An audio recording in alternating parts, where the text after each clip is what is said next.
I was going into Toshi Station to pick up some power converters. You like Huey Lewis and the News? They're okay. Their early work was a little too new wave for my taste, but when Sports came out in '83, I think they really came into their own, commercially and artistically.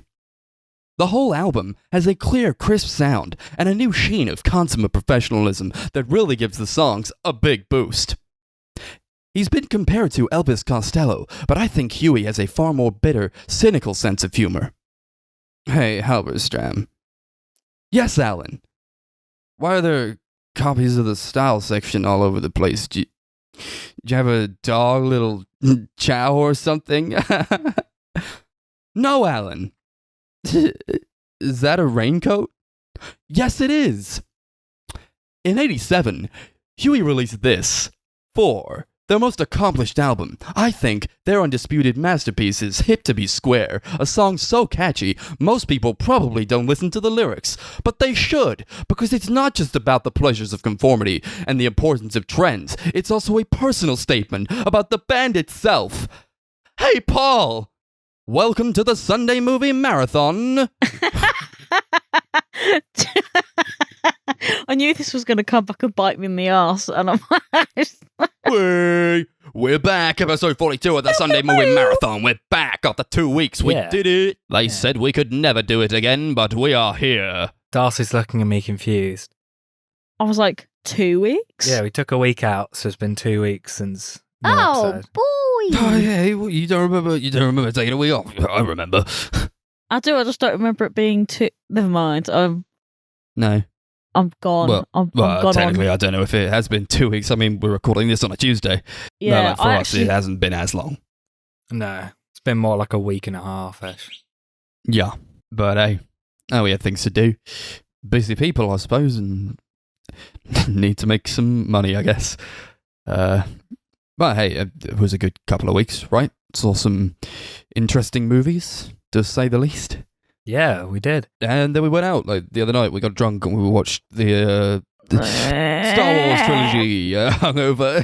Yeah. So not the best situation to be in, not the best experience we could have hoped for, but I think we brought it upon ourselves. We'd already seen the movie so many times. Yeah. Max was already out, and I was like, yeah, I finally finished my dissertation, which is why we had to take a week off so I could work on that. And he was like, come out, I'll pay for your drinks. So he did, and we all died. I think I died the most. I wasn't so bad. Yeah, I felt really rough when I woke up, and then throughout the day, I was all right. I'd have like moments where I was like, I feel like I'm going to die, but then I'd come all right again. I actually was kind of the opposite, because I had a cold shower like when I got up, so I thought I was awake. And then, like, the longer the day was going on, the worse I was becoming. Yeah, I was exhausted by the end of the day. Oh, no, after the second Star Wars film, I actually just wanted to cry. I almost fell asleep a couple of times during the third one. Yeah. Yeah, I was, like, taking mini naps between when you guys went to the toilet or, like, went to the shop. Gotta get them in there. But, hey, we did it. We're back. We're back, baby. Now we have no excuses. No excuses to miss another week. Woohoo! No. Sunday movie marathon forever, as we say. But before we watched all those, this was a while ago now, we all went to the cinema and we saw the new Suicide Squad movie. This is old news now, Max. We waited too long. No, I want to talk about it. Yeah. We've got a film to talk about as well after that. There's also this really annoying beeping noise. So if you can hear it on the microphone, I apologise. It keeps interrupting It's just us. like outside. It's like a car alarm or something. It's R2D2. He wants to be on the podcast. I'd let him. I actually realised we didn't like plan this beforehand, but I did want to talk about the Suicide Squad a bit. Oh no, Yeah. we did actually talk Yeah, about I this think we before just assumed yeah. it. Me and Darcy want to talk about another film after. Well, I say we want to talk about it. Chris mentioned it and I went, oh yeah, we watched that film. So Yeah, Suicide Squad first. But yeah, yeah, they made a new one. Oh, we all went to see it, right? That they did. And this one was supposed to be good because the last one was so terrible. When did that one come out? Like 2016? Yeah. Yeah, so David Ayer, he released that and now he's like That wasn't my movie at all. Give me a director's cut. That's not going to happen, David. It's not going to happen. He sees the success of Zack Snyder's Justice League, and he's like, yeah, well, if the studio let me do what I wanted to do, then it would have been good, but they didn't, so that's why it's terrible. I think the problem with that is that maybe he's telling the truth, but I don't think anyone really cares. I don't think enough people care enough about seeing like the full Suicide Squad, how it was supposed to be, for Warner Brothers to actually justify doing it. I definitely would not watch it. No, he's just farting in the wind at this point, really. I mean, he's not enough of a household name. He's not as big as Zack Snyder. He's not like a James Gunn type. He's just some guy, right? I don't even know what else he's done. Did that film Bright? That Will Smith film on Netflix. Oh god, yeah, that wasn't the best. So no, I don't think I would like to see that. Thank you, David. But we did see the James Gunn one, The Suicide Squad. Everyone's going on about how brilliant it is, and we watched it. And well, was it brilliant? You tell me. It was pretty great. Sure. It was actually pretty good. It's almost like embarrassing to watch it. Like, it embarrasses the film before it, because it's like, oh, you could have done this. You could have done this. And it was, well, I don't want to say it was that easy, but I mean, it's a stupid concept, right? It's stupid. It's a dumb, stupid concept for a movie, getting all these supervillains together to fight a bad guy. And they know that. They know that. Well, they didn't in the first one, but they know it in this one. Because James Gunn, he clearly has like a vision for it, I think. Was it his idea? Or did they hire him? I don't know. I don't know. I assume they probably hired him. I think it was because obviously he got fired from Marvel. And I think as soon as that happened, DC were like, oh, we'll just take him. Because that's happening. That will obviously happen with Joss Whedon as well. Because he was, after the second Avengers movie, Marvel said they didn't want to work with him again. And so DC were like, yeah, let's get him in to do the reshoots for Suicide Squad. I love that. Just straight up steal your girl. Yeah. I'm a big fan. I'm pretty sure it was James Gunn's idea to do it in the way he's done it. Definitely. And it felt like he had a lot of freedoms in the way he directed it. It comes across as very much his movie, as opposed to like a studio type of deal where you have loads of producers interfering. Yeah, it seems like DC are trying to, or Warner Brothers are trying to let directors have a bit more freedom over these DC movies. Obviously, you had Zack Snyder's Justice League recently, where he was kind of just told to do what he wants. And you also had things like, not related to the DCEU, you had Joker a couple of years ago. Yeah, I don't know if I count Joker so much, because like it's like a Todd Phillips movie, but like I don't really feel like his influence so much as I feel like Joaquin Phoenix is the driving force of that movie. Yeah, but yeah, this film, it feels very much like James Gunn, his vision. This feels like kind of him putting all of his identity in there, even like going past what we've seen with the Guardians of the Galaxy movies, because of course he's still kind of restrained in what he can do there, especially with how it's like it's not an R-rated movie like this is, so he doesn't really get to have that, like the amount of swearing and stuff that you would probably expect from a James Gunn movie. So this kind of feels like him being completely unconstricted while also just having a lot of fun with it. Yeah, this is like, it's like a 15 rated movie, and it's so like violent and bloody and gory. He just has so much fun with it. Like, yeah, and you can just swear a lot with it as well. Which I think probably lends itself to this type of movie where he's kind of going, I felt like it kind of called back to like those early Vietnam movies in its kind of setting, and like how it displays people as well, because it's got a lot to do with like the era of like the good guys, or like you watch those early ones like Apocalypse Now or like Platoon, and it's like, yeah, we actually fucked up, and that's kind of what we're seeing here as well, where it's like these characters are more grey and they're not like super evil or like super good. They kind of go through their own arcs, and it turns out like it's more like the people at the top you should be looking out for. Yeah, definitely. I don't think there's even really like a good or bad person. It's like you said, they're grey. Like, even the people you'd expect to be the good guys actually have a lot of bad to them. There's a lot of like, obviously you got the whole thing with the government who like get the Suicide Squad together being bad and trying to cause like all these people to die and stop them from getting saved and all of that. Yeah. You got like just these weird team, and I think James Gunn knows he's like trying to take a bunch of characters, so he just has fun with them from like the DC comics and like the ones that you wouldn't really see in like any other movies. Like there's that guy fucking Captain Boomerang who was in the last movie. You just kill him immediately because he's so stupid and dumb. Yeah, you've also got that guy who can detach all his limbs. That made me laugh so much. It's like supposed to be so epic, and then he's like detaching his limbs. Everyone's like, "That's disgusting!" And they go like he's like hovering his limbs across the beach, and they go so slowly, and then he just like slaps some guy, like really feebly. Yeah, with this film, I know they Warner Brothers basically told James Gunn he could literally do anything he wanted. He could pull any like character, like any villain. He could like just decide what he wanted as long as it was DC related.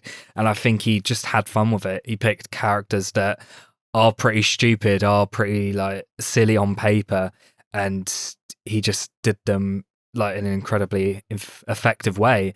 Even I guess you could call him like one of the main villains, like the big bad at the end of the movie, this Starro, like this gigantic starfish, which on paper you're like, it kind of seems stupid, this gigantic starfish that's like destroying the planet. But at the same time, it's also kind of creepy, like how it's like spitting out smaller starfishes, which like suck onto people's faces and like steal their body and like kills the person, like just turns them into a zombie. It's like actually kind of creepy but silly at the same time, and you can tell that he understands that. Like watching this film, you can tell he's taking characters that he really loves and understands, and he tries really hard to do them all justice, and I think he did that incredibly well.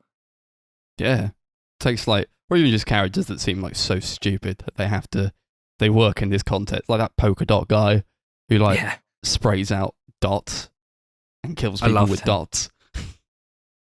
Yeah. And that's a good thing about the movie as well. It's like no one's safe and anyone could die at any moment.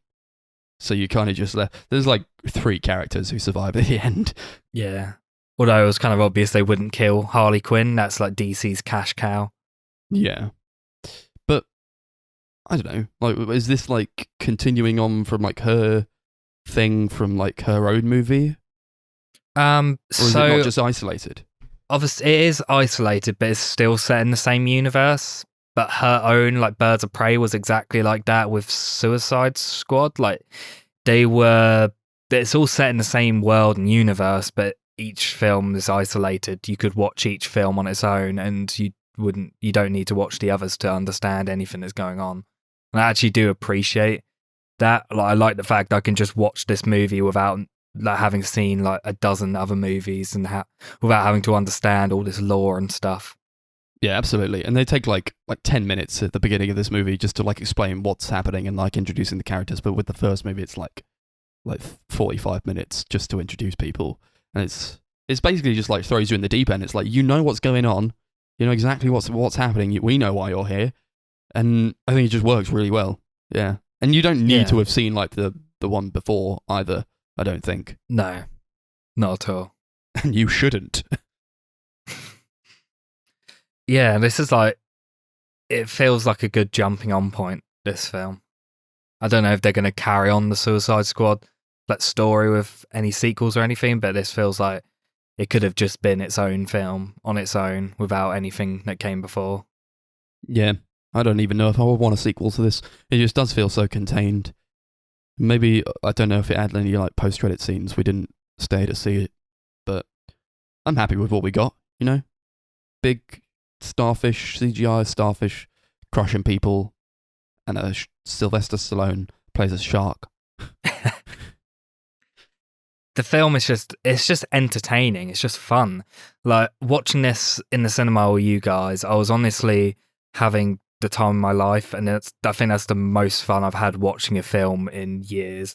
Like I can't remember the last time I had a film watching experience in the cinema that enjoyable, because it's just dumb, it's fun, it's exactly what you'd want from this kind of movie. It's self-aware, it's really, really funny. Yeah. I was just thinking that part of what made it funny was the inappropriate Chris Chan jokes. Oh yeah, because the polka dot guy has a weird relationship with his mother, and they keep bringing it up, and like he just hallucinates and sees his mother. And there was one bit where he's like dancing in a bar, and all these girls around him like turn into his mother. Yeah. I don't know if I was like so crazy about that joke because it just keeps coming back. I'm like, I probably would have been fine with it just like the one time. Yeah, I It's think such a small thing. I don't know. The last time when like he saw Starro as his mother did actually really get to me. It was like it was just so insane. It was. It's like a kaiju. I still don't really understand the whole why the polka dots, but then why the shark? Why anything? I don't think Because I it's should a question stupid it too movie much. about like B characters just being killed. I just it wonder doesn't need who to make was sense like- really. Who was sitting in that room and went, polka dots, and everyone went, yes, that is exactly what we should do. It's just like the last thing that would come to my mind. Yeah, but I mean, the thing with like comic book villains is there's a lot of ones that probably were only in a few issues because everyone was like, that's super fucking stupid. Like a man who throws polka dots at people.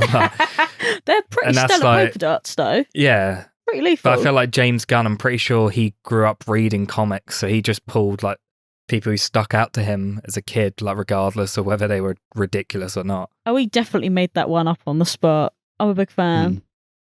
Yeah, I mean, I I'm don't not know even like that for trying to say sure. like, oh, it's so stupid, and that's like it. It's like a bad movie, but it's funny. It's not. It's no old. No. You know, it's actually like super well made, and the acting is Of course. tremendous. And like, I do actually really like Margot Robbie as Harley Quinn when she's written right. You know, She's a lot better in this version of the film, I would say. I Yeah, think they've for actually sure, worked with her quite well compared to the last one that they made. Yeah, they where don't, she like, was just a massive sexualise her. simp. No. They kind of... I wasn't in love with Birds of Prey, but I do think they kind of nailed it in there as well. But I do definitely...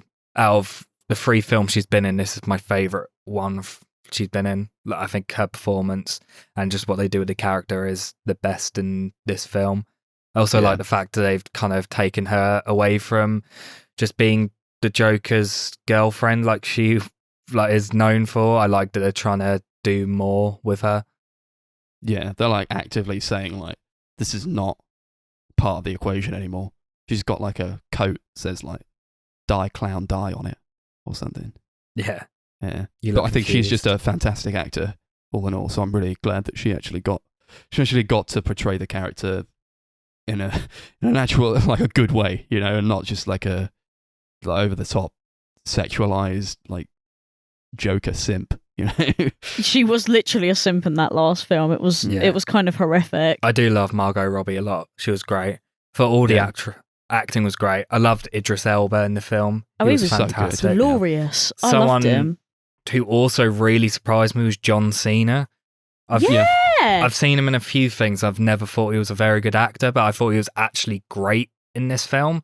And I'm really excited for the TV show about his character that James Gunn's like written the entirety of. I legitimately hated his character, but I think I was meant to. Did anyone else hate him? Yeah, Or was it just me? you kinda Okay. supposed to. Okay. I'm glad that that was the vibes that everyone was getting. It's like one of those characters that you love to hate. Like I enjoyed Yeah. watching him, even if I didn't think he was a Oh yeah, good like it character. was a shame when that thing happened with the stupid bullet thing. I just remembered what that was happened to him. That was so really great. stupid. The whole I they loved call back it. to It like was the bullet debate. Yeah, yeah, that was really good.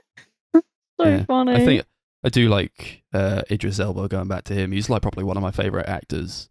I just think he can pull it off. I didn't really like that Dark Tower movie. There's a lot to do with like bullets traveling fast as well, but I don't know. When he's given like the right role, he was fantastic. Yeah, very versatile actor as well. Yeah, I was kind of, well, I wouldn't say worried about it, but I was kind of curious because I've never really seen him in anything that wasn't like a TV drama from like the BBC or anything. So I was like, oh, Yeah. I wonder how he's going to be in It's not Hollywood. like Luther. He's always playing like a good guy. Yeah. This is actually like just an arsehole. I was pleasantly surprised that he was a bumhole. I liked it. Yeah, he's in those 4 movies, isn't he? Yeah, he's Is he? Heimdall. Yeah. Yeah. I He haven't doesn't seen play him. a him. big part, but Doesn't he die at the beginning of Infinity War? Spoilers spoiler for alert. Infinity War. everyone's seen it. Whatever. If he did, I definitely don't remember that. Yeah. So that's the Suicide Squad. Wow. I also want You to did just it. say, great soundtrack, as you expect from James Gunn. Something I love about his movies is he does a great job of doing like those jukebox soundtracks of like famous like pop songs and stuff. Like both Guardians of the Galaxy soundtracks were great, and this is no exception. I love a lot of the music choices. The choice of Whistle for the Choir by the Fratellis was a bit strange, but one of my favorite moments in the entire movie was when they're like rocking up to this huge bass where Star is inside, and Hey by the Pixies was playing. That bit actually gave me goosebumps because that's a great song. I was And waiting for you hearing to it bring in the this up context of that was just so insane. because I just remember you turning around and being like, "Oh, Darcy, listen to that song," and I was like, "Yeah, I know." Fucking love that song. That's coming out on a vinyl, I think. Yeah. Really nice, like purple pink vinyl. Ooh, Might have to get it. Yeah, I may get it It's the as well. same color as a little starfish weirdo Yeah. thing. Yeah. I like that. Big color choices. Yes. Best DC movie since like The Dark Knight, probably. Yeah, Really easily. like it. It's probably the best one I've seen ever. I hate DC, so Yeah, it's not a lot of competition, to be honest. No, Well, Which is a except for shame Aquaman. because Aquaman was actually awesome. Aquaman sucks. I haven't even seen Aquaman. You don't I'm not- understand. I'm not going to get involved in that, but I haven't seen it. But yeah, it's a shame because I've always preferred DC to Marvel, like in terms of the comics and the characters. But none of the films, apart from like Batman Begins and The Dark Knight, and I guess kind of like the old Superman movies, have been any good. Yep. Just give them to good directors, and they can work around them, I guess. Yeah, Even like that Shazam movie was pretty good. I really like that one. yeah. I think that and the new Wonder Woman are the only two I've not seen. Mm. And I'm not going to watch those other ones like the Dawn of Justice or whatever the fuck that was. Probably won't watch Batman that. v Superman. Yeah, don't really want to watch I think that. Darcy's in shock still because I said I prefer DC to Marvel. I'm actually crying Well- inside. Like my actual innards are crying. Actually, like the DC characters are super good. They're actually really exactly. fantastic characters. So I don't No, blame you. is the answer to No. that one for me. I'm afraid. Batman's my No. favorite hero. I What are you talking hate about? Batman. Do you know what? Do you know what? I think it's just a me thing. I literally hate everything I've ever seen that's been DC related. No, but the Ironically, characters- because you know, you got a little bit of my initials in there. Like you got a little bit of a But have you? relation. What have you not like? I Have just you seen The Dark Knight? Oh, I hate to go on about The Dark Knight, but it's actually like I really know. I good. actually have seen The Dark Knight, but that's not You the point. hate it. No, what have I? That's the one with Heath Ledger. as the Yeah. I have Joker. seen this film. No, it's not even that though. I genuinely hate Batman. Every But why? DC like. Do you know what? I'm going to get so much hate for this. Whoever ends Yeah. up like listening to this, I just don't like DC, and I feel no alright. appeal to it. To be honest, Well, remind me not to take you to see the new Batman movie. I would not come No, and see she would it. not I see would it. not. Although I think even if the Dark Knight Although- trilogy comes up on the marathon list, you'll dim out. I would. I actually would. However, Robert Pattinson's in the new one, so I mean, You'll stomach it.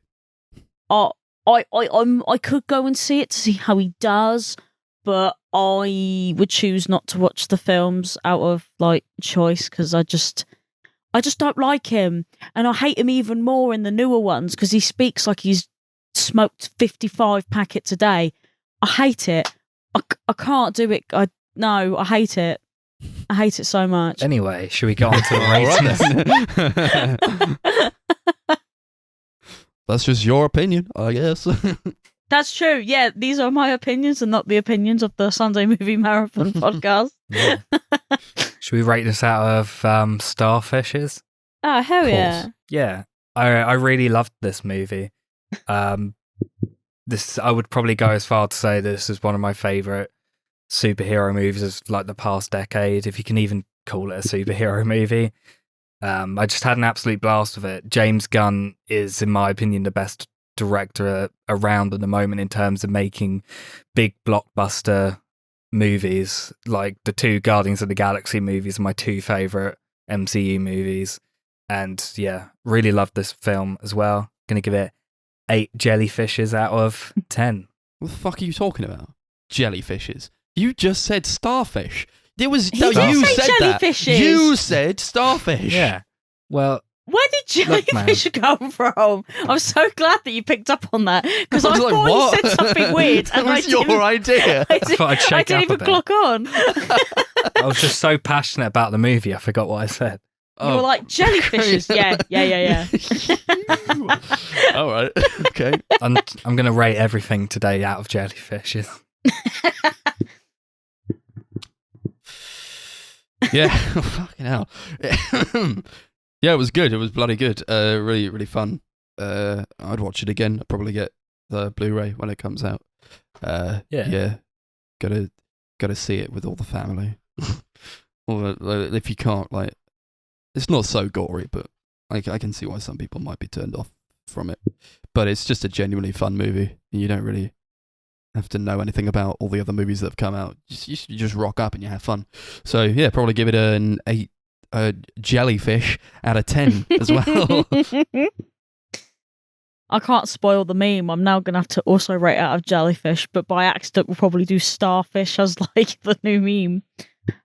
Yeah, I mean, obviously like superhero films aren't really my thing. I know this is more of like a anti-hero kind of movie. I actually really like this film. When Chris saw the score that I gave it on Letterboxd, he went, "Oh, that's actually pretty good for you." I think it's because he knew that going into it, it's not really my kind of thing. Like, I don't think I was even going to come and see it up until the day before or something, when one of you was like, "Oh, let's go buy a ticket," and I was like, "Oh, sure, I guess so. Why not?" Because I wasn't even going to come. But no, I'm kind of glad I did because it was an okay movie. Like, I liked it quite a lot. Yeah, I was pleasantly surprised by it. I think I probably would watch it again. Like, if someone was to put it on, I don't think I would put it on out of choice. But yeah, if someone went, "Oh yeah, let's go around someone's house and we're gonna watch it," I'd be like, "Yeah, okay, sure, whatever." Yeah. So 7 jellyfishes out of jellyfishes. Yeah, nice. Sadly, I don't think it's doing too amazing at the box office. It doesn't sound it. Especially, I think No, it's really. doing really well overseas, but in America it's doing quite badly. And I think a lot of that comes down to the fact that they put it on HBO Max. Well, that's So everyone's their just own like, fault, yeah, innit? we'll just watch it free, at home for free. Because there's a huge spike of cases in America at the moment. So I think a lot of people are like, why would we go out and risk our lives when we can just literally stay at home and watch it if we have a subscription to HBO Max? Yeah, and how much is a subscription to HBO Max? It's probably Yeah, it's cheaper, like- isn't it? Yeah, like $10 Yeah, a month. it's so probably way cheaper. it's probably to do it like that the way. same price as a cinema ticket. I mean, it's so probably nowhere near as good as an experience because I actually had a lot of fun watching Yeah. it with other people who were like really into it. If that makes sense, like Yeah, and in a packed there's something cinema, else. Yeah, where everybody Yeah. else was really enjoying it as well. yeah, that's what I liked about it. Actually, I think more than no, I did like the film, but I think more than anything else, I like vibing off of other people that are really into it.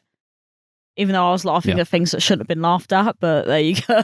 I'm really worrying that because it's not going to do too great, DC are going to be like, oh yeah, this like proves we can't do more like mature R-rated stuff, and we can't like take risks with like auteur directors like James Gunn. I'm I hoping think don't they're going to be like backpedal. smart enough to realise the circumstances under which it was released. That's what I'm You'd hope hoping, so. but who knows? Only time will tell. Anyway, me and Darcy wanted to talk about a film very briefly. Yes. We watched the new Edgar Wright documentary, The Sparks Brothers. Oh yeah. Watched it about a week ago now. So it's all about a duo called Sparks who formed in like the 60s. They're one of the weirdest bands. Like, their music is so like all over the place and so diverse. Like, the film chronicles their entire career. It's like 2.5 hours long, but it never feels boring. It's always constantly going. There's so much information that they're throwing out at you, and it is fascinating. Like, it's interesting seeing this band start off, like how like they had like all these phases in their career where one album they'd make like this like prog rock, like Rush sounding album. Then next album they make like this really weird synthy, like pop electronic album, and then they make like a club album, like a rave sort of thing. Then they make like just a rock album again. It's interesting seeing this really diverse and weird band and how creative and like determined they are. The documentary is so batshit that I genuinely thought. So up until Chris had told me that they were a real like band, I actually thought it was like a joke. Like, it wasn't actually that. Obviously, it was a documentary, so I knew it was like some form of band, but it felt like a joke. Like, is it because they're just so weird? Oh no, I think it's because like when you think about how many like albums they've put out and like how many like new sounds that they've tried to make and how fucking weird they are. It just came across as like some sort of like like a mock band, like a joke band. So almost like a mockumentary. Yeah, like it just like, came across to me as like Tap, that sort of thing. Yeah, like I was like, they're not real, are they? Yeah. And then like the more and more like people were talking about them, that their influences on like music and like seeing them on like Top of the Pops and all that kind of shit, I was like, what the fuck? Yeah. They are genuinely really interesting. Like if I would actually quite like to meet them. Like they seem fascinating. They're so strange. But like you go back to their old performances when they're on like Top of the Pops that they show throughout the film, and they're like, one of them has like that Charlie Chaplin Hitler mustache. Oh my god! And they're like singing these really hilarious songs. Like the lyrics are like really comedic a lot of the time. And they're just the weirdest band, but they're fascinating to watch. Like I said, 2.5 hours long. Never once was I bored. And I think a lot of that comes down to how the documentary is structured. I think Edgar Wright does an incredible job when it comes to pacing and bringing in like loads of diverse animators to animate these really great sections. There's like bits that are hand drawn, bits that are like 3D animated. There's loads of stop motion sequences throughout, and I think it's probably one of the best music documentaries I've seen. I love watching documentaries like this about bands that chronicle their entire career, and I think Edgar Wright, he put a lot of his own identity into the film, and I think it made it so much more enjoyable and interesting than any other music documentary I've seen. Yeah, it's probably the best one I've seen. I haven't seen tons and tons, but it definitely is the best one I've seen. Yeah, I would like to see it. I I think was on board for like an Edgar Wright movie. You definitely should. Like it, I find it quite hard to describe. Well, you this say film that, but like, how am I supposed to watch it? Like, I don't know how many showings there are. We didn't at all stream it through bad memes. Mad memes. So Mad memes. The day it first came out, it was like screened like pretty much every single cinema around the country, had like a Q&A added to it. And then after that, they were like, yeah, it's being released all over the country for a full release like a few days later. And it's like select cinemas. The closest showing it to us is Southampton. Well, the actual joke here is that they did do an opening night, like one in Portsmouth. There was one at Port Solent and Gunwharf. Yeah, and they had like 2 showings in a week or something, and that was about it. But Chris was like, "Oh no, we can't go to that because X, Y, and Z," and I can't actually remember we had plans. I think was happening. Make it, but yeah, they did show it in the cinema, if only for like one day. Yeah, it was like 1 day or a week or something. It was ridiculous. I was busy. It was really honestly, it was really interesting. Like. Yeah, no, I think in most countries it got added to streaming. Like in America, it just got added straight to Amazon Prime. So it's only the UK we're getting screwed over. if I'm honest, We get screwed over so fucking much. Fuck's sake. We get I screwed in this 100% goddamn country. Oh, I 100% would not have seen that in a cinema. Knowing what I had seen, Yeah. I don't think it's really like, it's going to sound quite, I don't know, it's going to sound kind of odd, but I wouldn't have gotten any more enjoyment or enhancement from watching it on a bigger screen, to be honest. Yeah, I think that's the thing with documentaries, though, to be honest. Yeah, it wasn't really There's like that. very few documentaries that I think would be enhanced by watching it on a big screen. Maybe they thought that as well, but I mean, they could have at least given it a go. Like, there are plenty of people that aren't me that probably would like to go and see them. Yeah. But when it comes out on streaming, I'd highly recommend watching honestly, it. Even if watch you it. have no interest in the band, like Darcy had never listened to him before. I'd heard one album by him before, and I did quite like it. Darcy came out of the documentary and was like, you know what, their music's really cool, but I fucking hate his voice. Oh my God. Right. Maybe. But obviously, some people are going to be like really into that because he's got like a very interesting sort of sound. Yeah. But I hated it. But He's got the one of music's those, really like- cool. He's got like that it's like that falsetto sort Axl of thing. Rose, Robert Plant, like high-pitched, like It's horrible. sort of voice that I feel like is kind of an acquired taste nowadays. Well, like just the way he speaks or the way he sings. No, The way he sings. sings. The way he doesn't- speaks oh sounds my- normal. Yeah, the way he speaks is like 4 decibels lower than his actual singing voice, which is totally weird to me. 4 decibels, eh? I think dunno, she I could- meant like keys or But something. I don't fucking know. Isn't Octaves. decibels how loud it is? Yeah. Yeah, never mind then. I don't fucking know.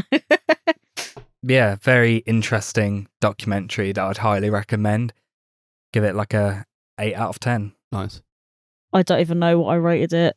I don't think I even I rated think you it. gave it the same, but I don't know. I probably did to be. I really liked it. Like, It's a lot of fun. Very interesting. yeah, it is so entertaining. fun. Made me want to check out more of their music, which I guess is a good thing. Oh, I did say that I would look at their album with Oh, yeah, they Franz made Ferdinand, an album with Franz Ferdinand. and they are Oh, right. amazing. So Nice. there we go. There's the Blues Brothers.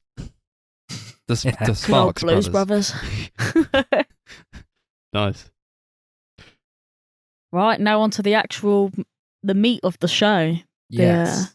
The din-dins. What did we watch this week, guys?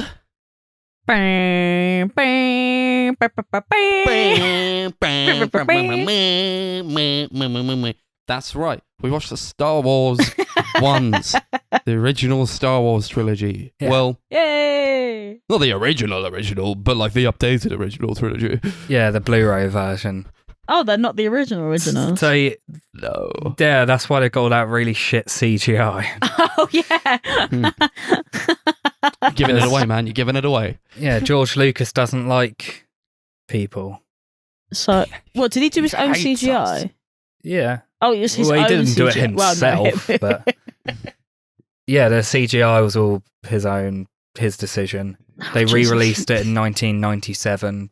They called it the special edition, where you wanted to update the visuals to make him look more in line with the prequels.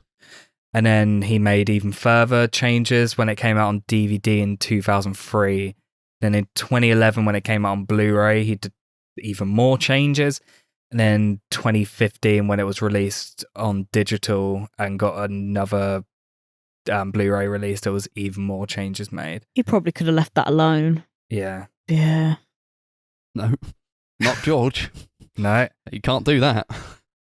It's the first film. Before we jump into that, I just wanted to bring it up. Oh, sure. So obviously you've got the Library of Congress in America, how they select a bunch of films like to preserve, like films of historical or significant context, and every single film they were like send in like the actual film on like film canisters and stuff. And Star Wars, the first one, is the only film that they had never accepted, because the version that they tried to submit was the 1997 special editions. And the Library of Congress was like, no, we're not accepting this. We're only going to accept it if you give us the original print of it. And Lucasfilm were like, okay. And they just, no, it's not in there. Yeah, they probably burnt it. Oh.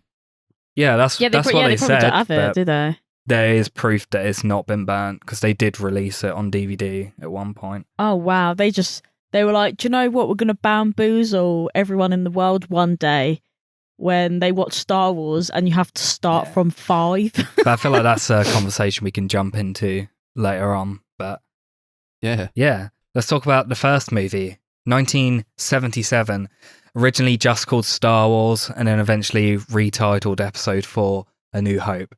The film, obviously set a long time ago in a galaxy far, far away, as they all are. Oh, I thought you were going to read out like the scrolling text or something for a second then. No, like Max was doing when we were watching it, just like narrating the scrolling text. At the I beginning. actually appreciated that. I'm not even going to pretend that I didn't. I actually like the fact that someone read it to me. I know. As I a felt like dyspraxic man, I appreciated it being read, even if I was the one who had to read it. Oh, I liked it because it was kind of like a pre-nap bedtime story for me. Yeah, it wakes you up, gets you in the mood and the vibe. Yeah, no, I just mean in the facts that I was hungover and I fell asleep multiple times throughout the trilogy. I just wanted everyone to know that because there are going to be points in this conversation where I'm going to be like, I don't remember that happening. Fair enough. Yeah, but you've seen it before, haven't you? Once. What? You've seen them once. Yeah. I've seen them all once. Yeah. I'm fairly sure I've seen them. Well, if you count this time, I'm pretty sure I've seen them 3 times, but I'm not sure. It depends. I've watched them with you once. Yeah. So yeah. That wasn't that long ago. No, it's like before the 9th one. Plot of the movie, basically, like I said, set a long time ago in a galaxy far, far away. It's set like years after the good guys called the Jedi, who are basically space wizards. They've kind of died out. They've been taken over by the Sith, who are the dark side. Basically, Princess Leia, who is the kind of like the leader of a group of rebels who are trying to rebel against the dark side. She's been captured by Darth Vader, who is the second in command in the Imperial forces, the Empire.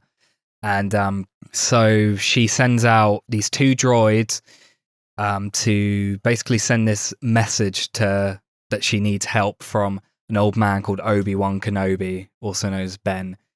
Basically, the droids get taken in by Luke Skywalker, who takes them to Ben, and then they decide to go on this journey to save her and bring justice to the Force. That's kind of like the rough plot. Too bloody right they do. Yeah. This movie, when I first saw it, and I'll be honest, so my experience with Star Wars, I'm not very nostalgic for Star Wars because I didn't really watch them when I was growing up. I only kind of got into them after seeing The Force Awakens in the cinema. I was like, that was good. I'll go and watch the other ones now. So just like seeing grown men fall to tears in the cinema at Force Awakens, I'm like, why am I crying? That was I go home and I watch the movies. And I watched this one first, obviously, A New Hope, and get out of it, and I'm like, that was boring. It was boring.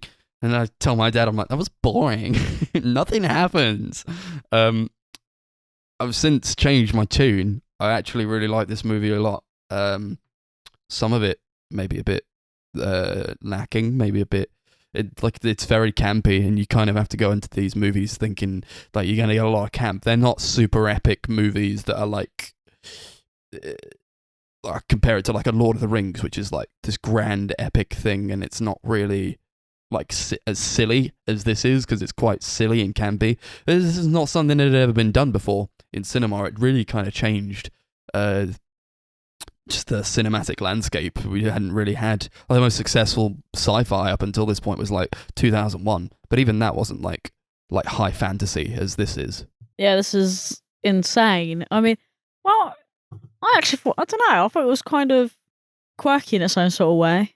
Yeah, I feel like all 3 of them they're silly. They're silly movies. I think that they're fun, quote unquote fun. Yeah. That's why everyone loved it. They had like a whole period where just people went to the cinema and they weren't even having fun watching the movies. Just like art shit for the sake of like being arty. This is just like people will go and watch them and they actually have fun. Yeah. Yeah, this feels like... It completely changed the landscape of cinema. Yes, of that. It feels like a passion project that went too far, so to speak. Yeah, it was director George Lucas, who is a bit of a dick, but he's one of the pioneers of cinema, I think. The amount of technical advancements that were made in, like, especially with this movie is insane. He loved old, like, film serials that you'd watch in, like, the 20s or 30s, like the Flash Gordon serials, where they were like 15, 20-minute short films that would play before, like, actual features.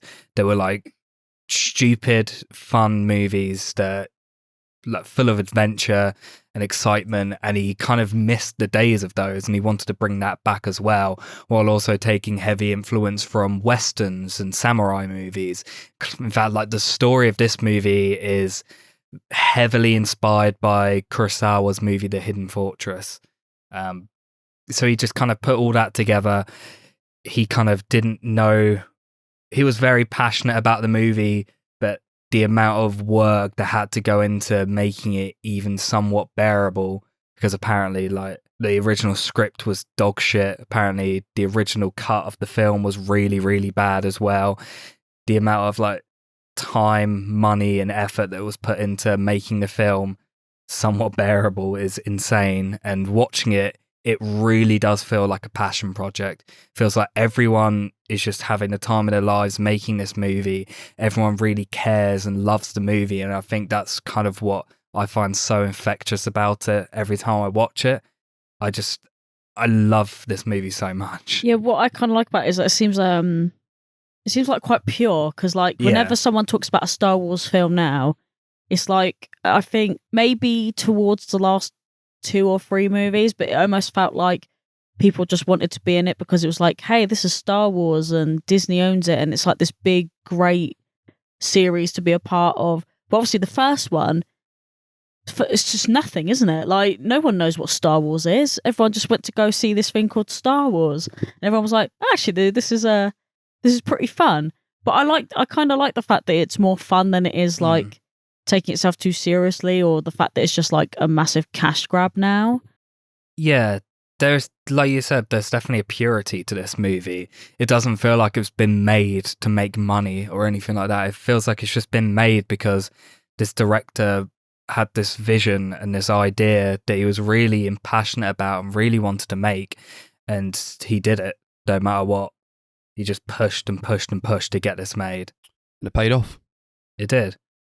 Obviously, out of us three, I'm the one who is the most passionate about these movies. I grew up watching them. The original trilogy were some of the first films I ever watched as a kid. I remember I had my dad, like, taped them off TV on these old VHS tapes, and I used to watch them all the time. And then when they came out on DVD, I used to watch them all the time. So I have a lot of love for not just this trilogy, but the prequels as well, as shit as they are. I just have a lot of love for this franchise because it was just like my thing growing up. See, I obviously didn't really grow up watching any of them, but actually the prequels I watched when I was a lot younger, but I never really watched the originals. But my dad is like probably the biggest Star Wars fan probably in the world, apart from my uncle. But I feel like that I have some sort of sentimental value to it, but like nowhere near as much, because I'm just, like I said, I'm not really like a movie type person. I've never really been into that sort of thing. When I was growing up, it was more about like the bands that my dad used to listen to, that sort of thing. But I do hold some sort of like emotional merit whenever I don't know, I kind of just think about my dad going to see them, and it's just like a really weird concept. But yeah, I mean, I don't know, Max is just sort of sitting there, but I don't know, maybe it's just because you don't really have that sort of, I mean, obviously I didn't either. I feel like Chris is probably the one who's most in love with these, which is fine, because someone in the group has to be the fan, right? Perhaps. I mean, I am a fan of these movies. I really love them, actually. And just like, I watched the documentary after we watched it last night, and it's 2.5 hours long. I did it in like a couple of chunks, but that, even just watching that and seeing all the effort that went into making it, and how much George Lucas suffered for his vision and his passion project, it really puts it all into perspective. Like, it was so close to not being made, and it just made me love it even more, honestly. And even like after we were done, I was like, yeah, I'm like hungover, but We watched these movies together and we all liked them. I guess we all liked all of these movies, right? Yeah, Yeah. despite the fact that I was dying towards the last one and I was absolutely not having a good time, I actually do like them. It just wasn't the right day to be sitting watching For films. sure. Yeah, no, definitely. I feel you. But yeah, I think just having it's all well and good like watching them on your own. I think these are movies to be watched with other people as well, and to have that kind of connection where you feel this sort of energy in the room. I'm sure that was what it was like when they first came out, and everybody saw them in the cinema as well. It's just that heightened feeling where like you're seeing something that hasn't been seen in cinema before. And I do feel that with these movies, even though these weren't like the first movies I ever watched, obviously, and I've seen like better than them, I guess, in terms of like sci-fi. But I just really love their staple in cinematic culture, and I appreciate it a lot. And I realise that we probably wouldn't have sci-fi as the genre as it is today without these movies. Oh, 100%. We wouldn't have blockbuster movies like this if it wasn't. No, sure. Like, we wouldn't have blockbuster movies at all if it wasn't for this film. But obviously, I think Jaws is considered to be the first blockbuster because that was like the first film that kind of like popularized that big summer movie, the movie that like everyone was going to see and everyone was talking about. But in terms of how they actually are as films, like especially when it comes to like the action and just the grand adventure feel that all the Marvel movies and everything that comes today have in terms of that this was kind of like the first when it comes to that. Yeah. And even like George Lucas really wanted like no-name actors to go onto this, and you can kind of tell because the acting kind of fucking sucks. It was so bad, but it's kind of endearing that like knowing what you know about the film and the fact that some of these people have never acted ever. It's sort of endearing to watch like how shit it is.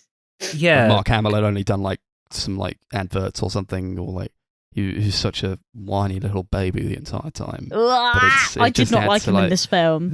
Campy shit to it. So I kind of actually do like him in this movie, but I don't really like. He's just very whiny, I think. It's like, kind of funny. It is kind of funny, and it does add to that. Yeah, it's like really odd because whilst watching, obviously, like I know we're going to get into the other films or whatever, but like the more I was watching him go along into these films, where I was like, actually, I kind of like Luke Skywalker. Like he's not a whiny little bitch anymore. I feel like that's kind of the point, though. He goes on this like huge character arc across the 3 movies. He starts off as like he is like just a whiny like teenager character who doesn't really know any better. He just wants to go off and have fun with his friends, like, and his aunt and uncle the academy or want him whatever it to was. stay back and farm, and like he gets like the prospect of adventure and like he's excited. He's going on this huge journey that is completely different to anything he's ever been on. Yeah, it reminds me of what Max said about the fact that he's the original like pop punk staple. He's like, I want to leave my hometown. Getting out of the town, yeah. I respect him for it. Like, I actually really like him. It's really funny because in the first film I was just like, oh my god, just shut up. But the more it went on, I was just like, same actually. And Mark Hamill is such a personality in and of himself. Definitely. Oh, and the fact that I couldn't stop thinking of that Simpsons episode, I just had to bring it up because all I could think about in my head was "Love me a lady tonight," and that was it. That was all I could hear. Apart from the the version where they turned it into Luke be a Jedi tonight. Anyway,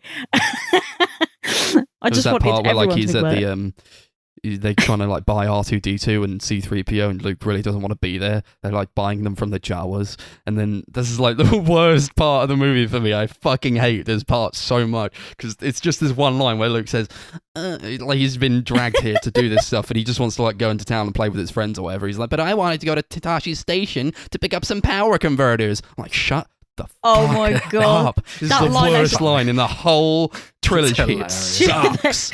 I didn't think it was going to make me laugh as much as it did because Max was like, no, just hold on, it has a payoff, it will pay off. And I was like, okay. And then when the line finally happened, I actually lost it. It was like the best thing. For sure. I mean, But this is not. It's not just filled with like shit. You know, it's not filled with like Oh, no, shitty no. fucking like lines like that. That's like a big standout for me. I think No. a lot of it is actually super like ingenious, almost like the Yeah, way. like- yeah. I just think that like George Lucas as like a creative ideas man is actually kind of a genius. Honestly. Oh, yeah, like, He I'm These- hoping definitely that- is. He This is a story is genius. fucking insane. It's fucking amazing. Oh, yeah, like, just he all these dreamt things that. that he's like created all these like the lore in this world on this the world building of this franchise is just so deep now. You got like you could read for hours and hours and hours on end. You could never stop just to find out all the different like planets and like just these crazy names they've got for everything that don't actually exist in real life. Even like Jedi, like I'm sure he had to make these words up that don't Yeah. actually Yeah, like- exist in real English language. I actually And now really, they kind of do. yeah, Yeah. I actually really respect it because it's just mad to think that he was like probably like the original person to come up with. Obviously, you know, you have like things like a Game of Thrones and like Lord of the Rings stuff that has like a lore and like a world and shit around it. But like he was probably like the first one to do it, and it just seems like insane because like I used to go to my uncle's house, and he still does. He has like books and books, like the big chunky motherfuckers of like Star Wars like backstories and like the planets and like who the fucking alien people are, and like they all have names and stuff, like literally all the like minor things. Like it's actually so sick.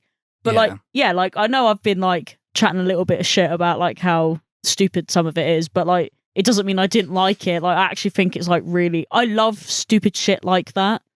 If that Yeah. makes sense. There were definitely people who created these huge laws and worlds before George Lucas, but I don't think anyone had ever done it in cinema.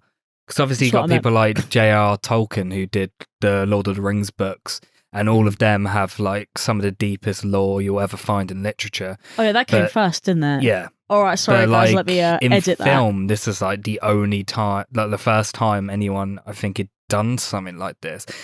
And it is crazy. He was a true artist. He is a genius, even if I don't agree with most of the decisions he makes. And I do think a lot of the dialogue in this film can be questionable at times. But at the same time, there's also a lot of really great lines, like a lot of really iconic dialogue that is just etched into my brain. Yeah, the Tell us first what thing, it is, Chris. Well, the first one I thought of was the droids thing. Yeah, Oh, like these are not the droids you are looking for. Mm. That's so fucking insane. That scene is actually incredible. I didn't realize like just how hard it would hit me like this time around, but I fucking loved it. Like it was just when they're like in this like beat up old like hover car, and he's just the way that they're able to like show the Force in this kind of subtle way, and they don't really go into so much depth with it. And that's why I love like just the base concept of it, of like, and like the Jedi as well, of like there's like one Jedi in this movie, and it's Obi-Wan Kenobi, and he's like Yeah. so past it, and he's like the only guy left of this like master religion of like people who have died out. It's such a cause. It's like kind of like the samurai in a way. Obviously, you can see the influence from early there like was- Kurosawa. I don't know. There was something really cool about like I mean, I know I've watched it with Chris before, but I've never really like turned around to watch anyone's like reactions or anything. But during that whole scene, I was just looking at Max, and Max was just like in awe of like this, just like it was just like this thing's happening in front of him. Like it was just like this really Yeah. like cool thing, and I was just like, It's what the so cool. hell? Because I don't pay attention to stuff like that normally. It's just really Yeah. like inventive and creative, I think, and just something like you have to watch it with the knowledge that this is the first of its kind, and these things hadn't really been seen before. So I do have just huge reverence for it.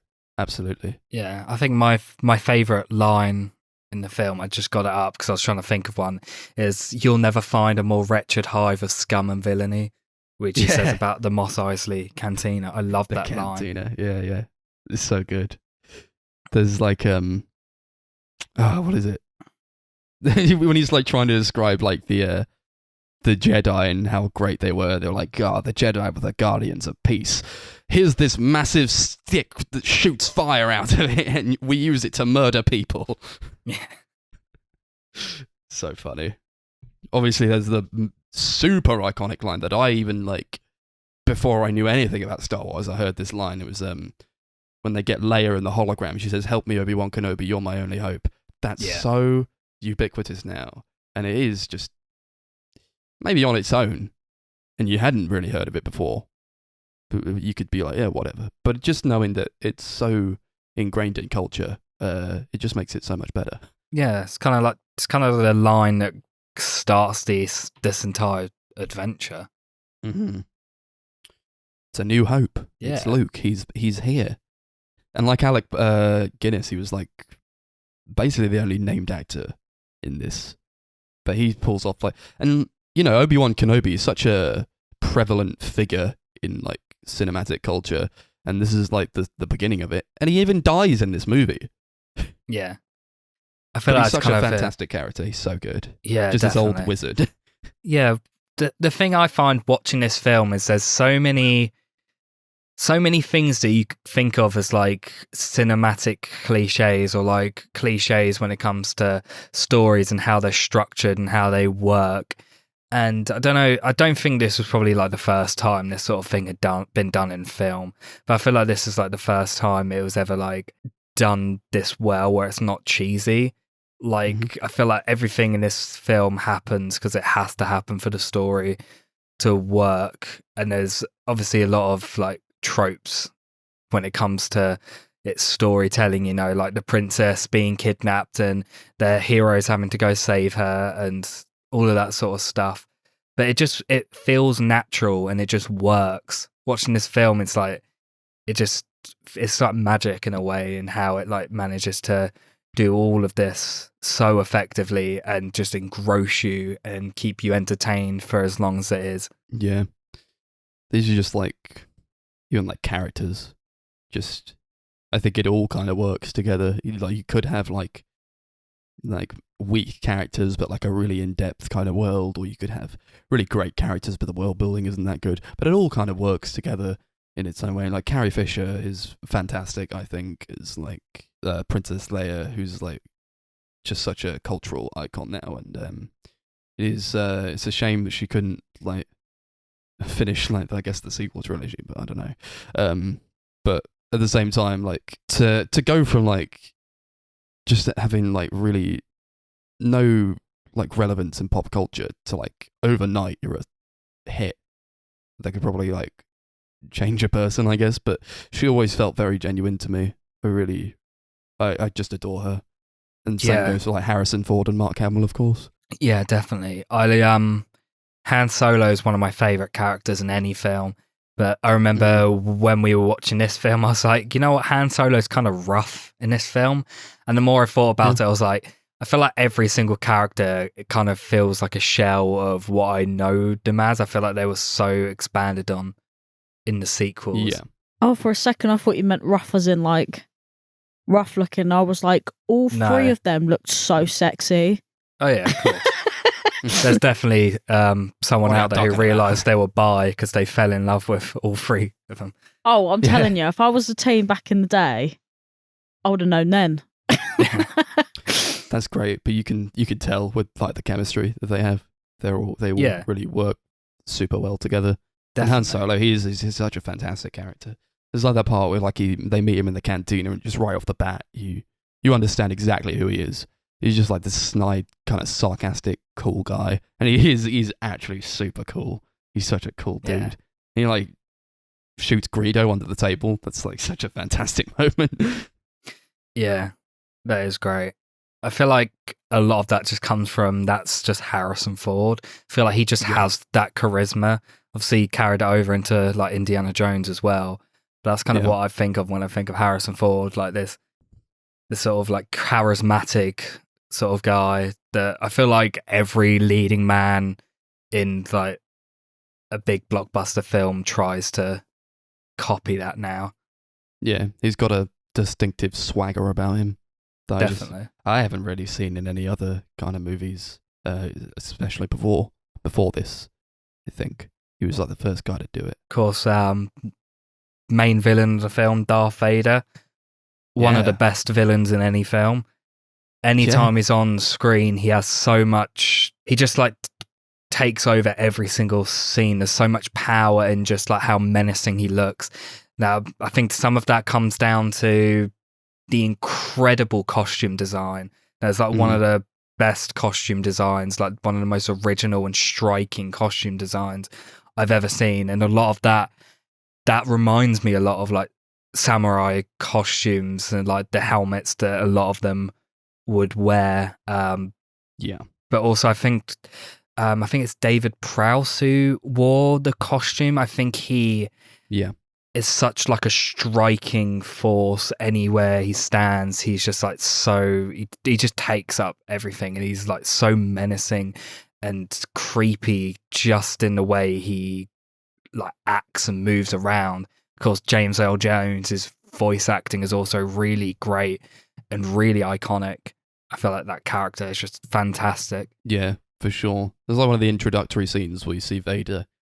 He's like strangling a guy with his bare hand. And he just like picks him up off of the ground just to strangle him. He's like this 7-foot dude, and like he had to be that tall to like fit into the costume, I guess, or just like for what Lucas envisioned for the character. He's so imposing. He's so intimidating. I think. Did you guys seen like footage of him like actually speaking in the costume, and he's actually doing Vader's lines? Doesn't sound. He's got like a Yorkshire accent. He sounds like a farmer. It's just like noticeably just a lot less intimidating, but like James Earl Jones's contribution cannot be understated at all. He's such a 100%. Fantastic presence. I love his introduction to the movie. I think that's fantastic. How he just like appears in like all this smoke and like gunfire. It's incredible. And the music especially, how it just suddenly gets like super sinister and dark. You instantly know like who he is, what he's about, and he doesn't even say anything. It's great. And the music's fucking insane. All throughout this trilogy, John Williams' score, like I can't even believe they got him. But he just makes it so. Like without the music, I almost feel like it would be kind of like nothing. But the score is just so fantastic and powerful, and it is obviously a score that's ubiquitous now, and it's ingrained in culture, and just everybody knows it. Even if you haven't even seen the movies, you know like at least the theme music of it. It's really good.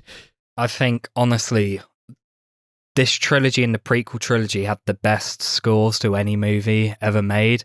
They're just so incredible. Originally, for this film, George Lucas, he was like inspired by 2001, and he was like, he wanted to do what Stanley Kubrick did with that movie, where it's just like existing pieces of classical music throughout. But when Steven Spielberg introduced him to John Williams, they were like talking, and they decided they wanted to do the movie together, like take influence from like classical 19th century romantic music and have like a lot of lay motifs throughout the movie. And he was kind of like, I think George Lucas said he wanted the music to like serve as the emotional anchor for the audience to relate to. And I think it just all fits so perfectly. I cannot imagine how these films would work without the music, because it's just so ingrained into it. It's like easily the best part of the prequels, and it's some of my favorite parts of the original trilogy as well. Yeah, absolutely. I would love these soundtracks on vinyl. I think I'll have to get them at some point. Just kind of like revitalized my love for it. Yeah, I've got the Empire Strikes Back soundtrack on vinyl, and I used to listen to it quite a lot when I was writing stuff. Mm-hmm. Oh, we got to talk about that fucking fight scene between Obi-Wan Kenobi and Darth Vader. It's jank as hell, man. It sucks. I'm sorry to put it brings down. Me life. I do love this movie so much, but that fight scene sucks. It's like these old dudes just fucking clacking their sticks together. Don't know what you mean. And the little green flashes that come off, even though the two colours make purple instead of green. I never actually noticed that. I was like, what the fuck is that? That part actually had me really good. I was like, why are they flashing green? And Max was like, doesn't make any sense. It should be purple. Some of the dialogue in that scene is like so stupid. It's really funny. He's like, oh, what is it? Darth Vader's like, when I left you, I was but the learner. Now I am the master. And then everyone's like, only a master of evil, Darth. That killed me. I love that line so much. It's so stupid. It's really funny. But then it's like followed up by one of the best lines. One of the best fucking lines ever. Strike me down and I shall become more powerful than you can possibly imagine. Yeah. I'm like, holy shit. It's not paid off, but holy shit. Yeah, that's like a line straight from like a Kurosawa movie. It's so great. It's a shame. Don't even mind. Don't even Yeah. mind that it literally means nothing. Yeah, it's a shame that all the dialogue wasn't like that. Apparently, like all the main actors, they found the dialogue really hard to work with. Like Harrison Ford was like, you can type this shit, but you can't say it. And apparently they had to work with George Lucas to kind of change the dialogue around. So they were like saying the gist of it, but reorganizing it so they thought it made a lot more sense and that it didn't sound quite as janky. Because apparently the written dialogue was just like unreadable because it was just really badly written. But yeah, that could be a testament to, because obviously you said that the original of it was like really not good. Yeah. So it could be part of that. Do you like how when they go to save Leia on the Death Star, Han doesn't want to save her, so he like says that he's just going to stay, and then Luke like convinces him to save Leia by telling him that she has loads of money and that she'll give him like a bunch of money. But like Luke doesn't know Leia at this point, and Han knows that. He knows that Luke doesn't know her, so like why is he trusting that she'll give him a load of money? She's a princess. She has to, apparently. It's law. Yeah. She doesn't. No, she does give him a reward. Oh, she does actually. Yeah, She because gives that's him why something else as well. Yeah. Ooh. But they saved that for the next one. Mm. I love all of the set design, costume design, special effects.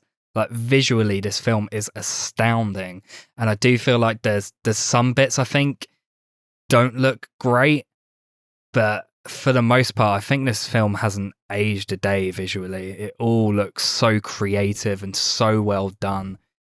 And there's like just so many iconic things about it.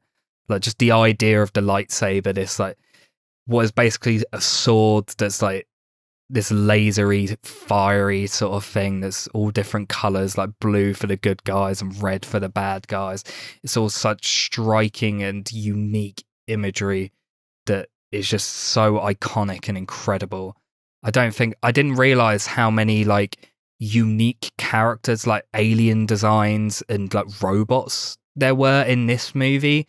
I'd feel like in the other two they don't do it as much, but in every single shot there's a new unique robot or alien creature or something, or like this interesting piece of technology, and it's just crazy how much attention to detail was put into all of it.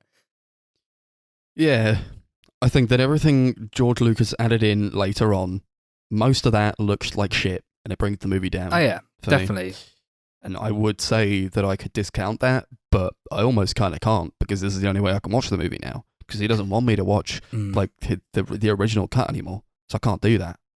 Yeah, it's a real shame. For years, they put them out on these limited edition DVDs about like 2007, I think it was, and there were the versions that I had, and they're the versions that up until this I've watched, and they're like the original theatrical cuts. The quality of them's really poor, but like you still can see the films in their original form. And it is a shame that he decided to do so much to the movie. I feel like a lot of it isn't actually that terrible. Most of it is literally just like adding in unnecessary like CGI to some scenes. But there are some things that are so egregious that it is like, why did you think this was like a good idea? Like, there's that shot I kept making fun of where there's that huge creature that just walks in front of the frame and literally takes up the entire shot for no reason. Don't know what you mean. It was amazing. Yeah, there's That was terrible. really, really famous scene where Han and Greedo have the shootout where originally no one, like, they didn't show who shot who. They literally just showed like this huge sudden like blast of smoke, and then Greedo like falls to his death. Apparently because the MPAA, when it was re-released in 1997, said that they would have to rate it a PG-13 or something, because they were like, we can't have a good guy shooting a bad guy So George Lucas had to edit it so Greedo shoots him first. And in the original version, you see Han Solo's neck like really weirdly contort because they like had to move it, like his head out of the way of the gunfire. And luckily with the Blu-ray version, they cut that down massively, so you can't really see it. It does kind of look more like it originally did. But yeah, there's just a lot of weird changes like that. It's a real shame that he doesn't. Rules over there. Yeah, it's a real shame he doesn't like just release it, especially now he doesn't own the movies anymore. It's a shame that they don't do it something. Yeah, he was like so anti-corporation. He's like, I never wanted to be in the hands of someone like that I don't trust or could use it for bad or something. And then well, we know what happened with that. I don't know if you guys have heard about the amount of like fans who have taken it into their own hands to kind of remake the like theatrical version using like all the different sources that they possibly can. Like there's like multiple fan projects. The most iconic is probably Harmy's Despecialized edition, where they took loads of different sources, including the Blu-ray source, that DVD I was talking about, as well as like old film prints that have been found, and they're trying to recreate what is the most like possibly true to the theatrical version that's possible. And it looks really good what they've done. It's incredible how much work has gone into it and how passionate fans are. But it's a massive shame that fans have had to take it into their own hand because George Lucas is a cunt. He's Ouch. a hack. He kind of is, and I appreciate what he's done for cinema. I appreciate that he brought us these movies, but I don't really like him. No, I don't like that he is so controlling over how people view his art. Like, I understand he's obviously very passionate about his art and will do anything to get it made. It's just a shame he's such like a gatekeeper when it comes to viewing it. Like his first film, me and Max briefly talked about it, THX, where there's like loads of really awful CGI added into the director's cut, and that's the only version you can watch. And that film actually does ruin it. Whereas luckily with this, I don't think it completely destroys the movie. Like they're still great movies regardless. I think it is a really bizarre choice, but I suppose, I don't know, as someone who, I don't know, creates art themselves, I guess sometimes, isn't it like kind of up to the like artist, whatever you like see? I mean, I don't understand why you would stop people making their own versions of it, but I feel like it's up to him to do whatever he wants to do with his own product. I feel like after you release a piece of art, at that point you're kind of giving it to other people. It's no longer yours, really. It's whoever watches it, whoever owns it, whoever like spends like this time obsessed with it and loving it and like being passionate about it. Yeah, like has he ever actually like actively tried to take down other versions that people have made? Because if so, then no, okay, he's I'll not, retract because it. he has always been very much. He loves the idea of fans being out there remixing and readapting his work. He's like one of the few people who actively encourages fan films and stuff. And there's like been multiple instances where like fan like films have like contacted him and asked him like for old props or like old audio clips and stuff like that, and he's like just given it to him because he like loves the idea of people seeing something he makes and wanting to make something from that. Yeah, it's Disney who will tell you not to do those things. Yeah. Oh yeah, he's probably not allowed to do that now. But no. when it was Lucasfilm on its own. Oh, I just Well, he imagine. made a shit ton of money from it, so good for him. Yeah. Yeah. But just selling your soul to the corporate devil that is Disney. Yeah, they like wouldn't use any of his ideas. Like, had a whole thing mapped out. Yeah, I don't know if I'd want his ideas. Well, I don't know. Like, I don't know either, but I would rather like his ideas than like I don't even know whose idea those sequels were. You know, at least it was his thing. Oh, what well, you I mean? don't really like the prequels, but like at least they were his.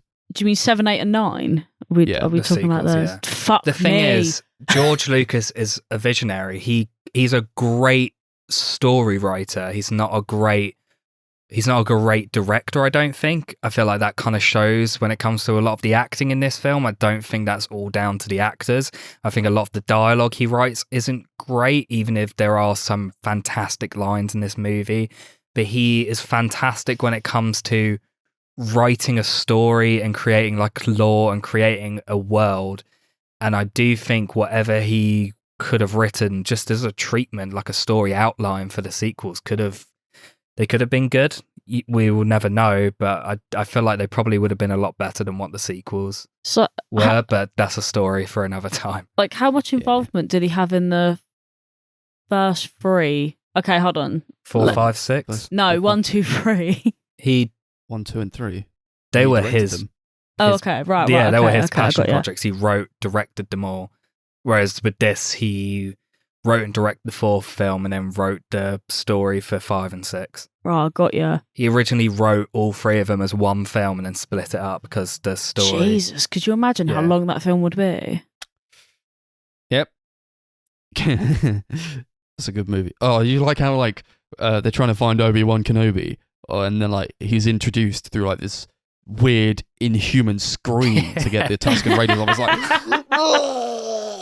we're like, was that a man? And then everyone just like disperses and you go, oh my God, that's Obi-Wan It was Kenobi. Obi-Wan. How did he make that sound? He used the Force. It was fucking weird.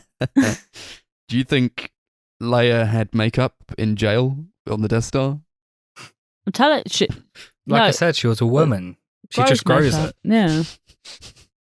Grows it out of her face. She's a woman in a film. They just naturally look like they have makeup on. That's how it works. I guess so.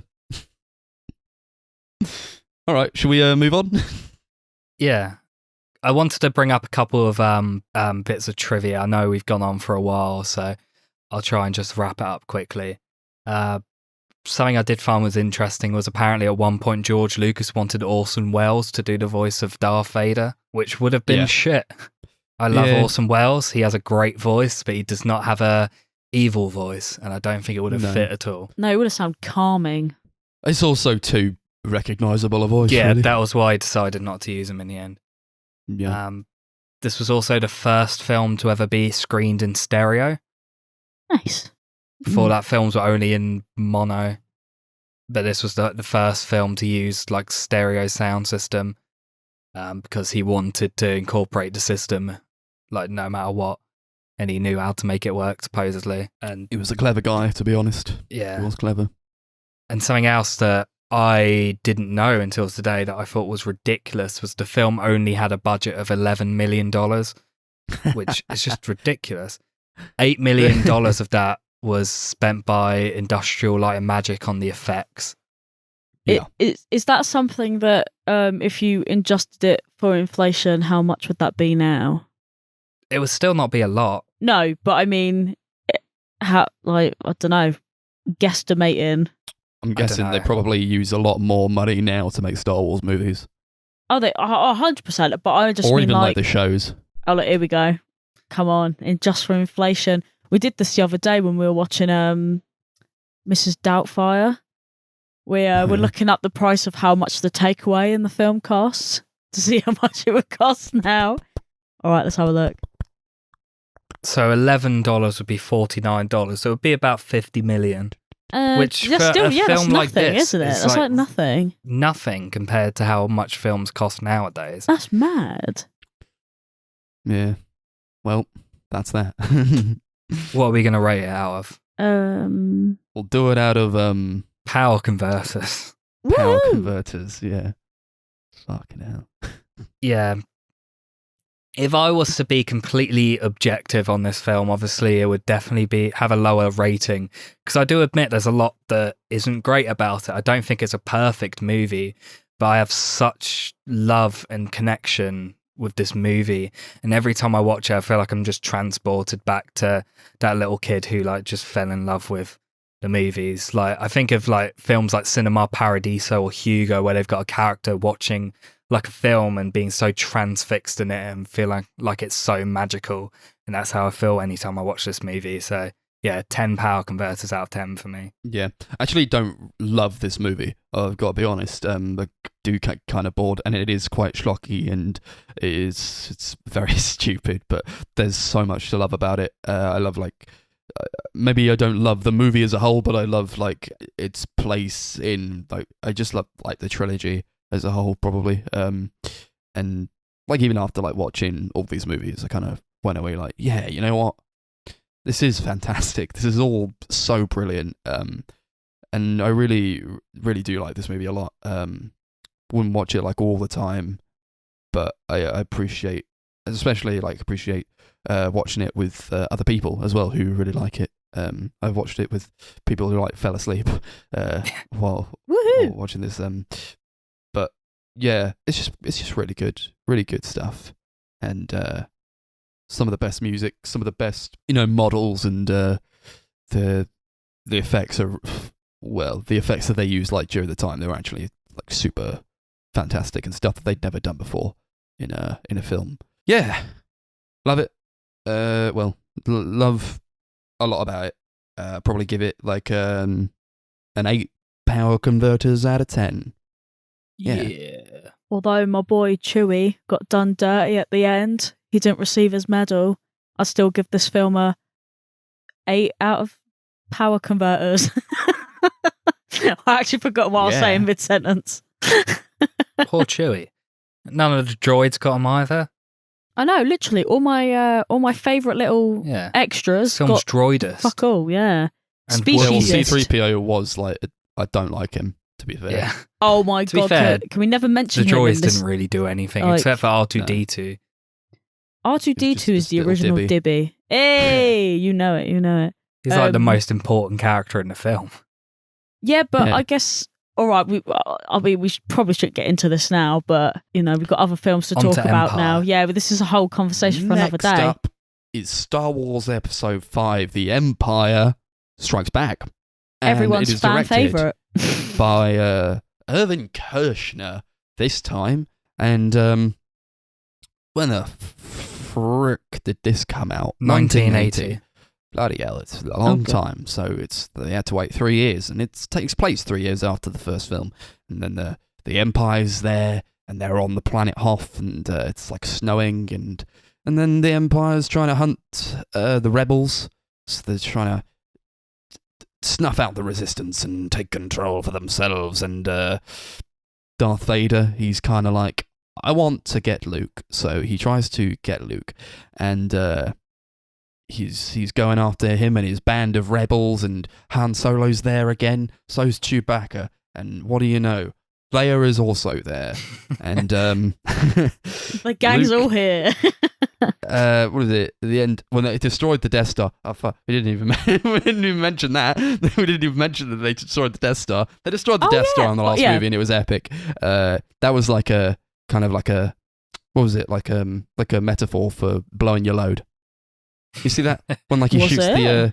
the stuff into the hole in the Death Star, and then like goes like straight in there, and it goes like. I actually And then, vaguely, like, Luke makes this face like, oh yeah. I vaguely remember this because there was like It was like that bit where like all the sparks were flying down, and Max was Yeah. like, "Oh, it looks like someone's just blown their load," and I like because I was halfway through a nap and I just woke up and I went, "What the fuck?" and I just went back to sleep. Yeah. So anyway, Luke is like, I'm gonna. Obi-Wan Kenobi comes to him in a dream, and he's like, "You've got to find Yoda, so go to the Dagobah system."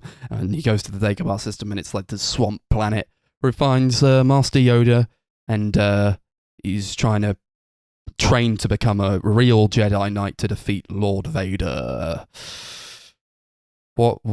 Good movie. It's pretty good. Yeah.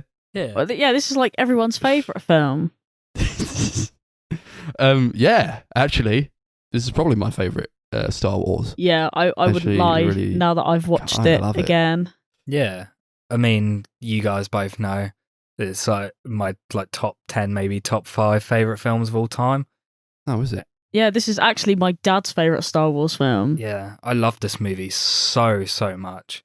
I when I was growing up, it was always my least favorite out of all 6 of them. I think just because of how dark it was. Like I remember like, there were genuine bits in this film that actually terrified me, like the Yeti at the beginning of the film, like the scene where The Wampa. the Wampa thing. The scene where Luke goes into the cave. That scene just, it terrified me. And I think because of just how dark and like the film doesn't end on a happy note at all. It ends on quite a like depressing note in a way. Because of that, I never liked this film growing up. And then when I was like 15, I think I rewatched all 6 of them, and there was just something about it. I just absolutely fell in love with the movie. And ever since then, it's been my favorite Star Wars movie and like one of my favorite movies. Yeah, they just can't catch a break in this movie. That's why I kind of love it so much. It is very dark, and like with every opportunity, they just fail, just keep on failing. Yeah. But that's kind of, it's like a classic hero's journey. You know, you got to fail and you pick yourself back up and you try again.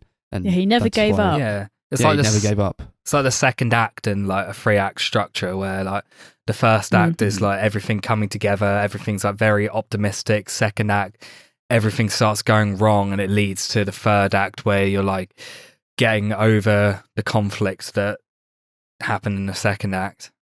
Yeah, like, has this ever been made into like a play or anything? Probably. Because I feel Yeah, like this would probably. make a great fucking play for that reason alone. Well, I think Also, if you like, George condense Lucas it. had this like whole idea, but he couldn't put it into one movie, so he like kind of had to split it into 3. It's like how like the Lord of the Rings is like basically considered one movie, but I kind of feel that way about this as well, because it does tell a very cohesive and complete story.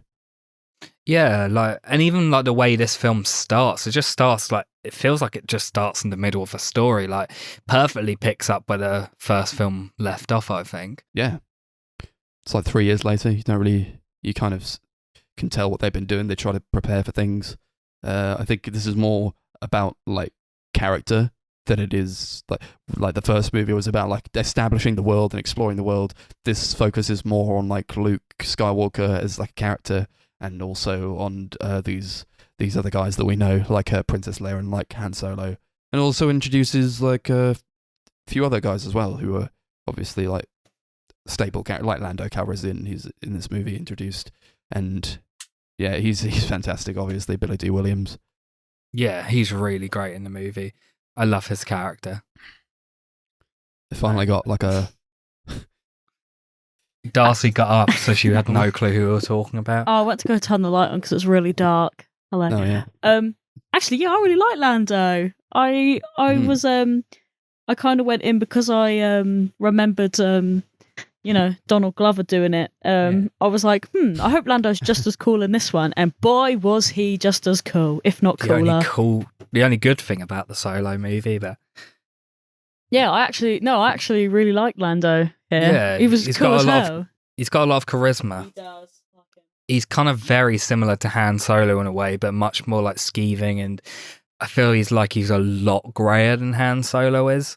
Like Han Solo, obviously, he's a character who has very split morals, but he also always comes around and does the right thing because he realizes that he should do the right thing. Whereas I feel like Lando's much more conflicted.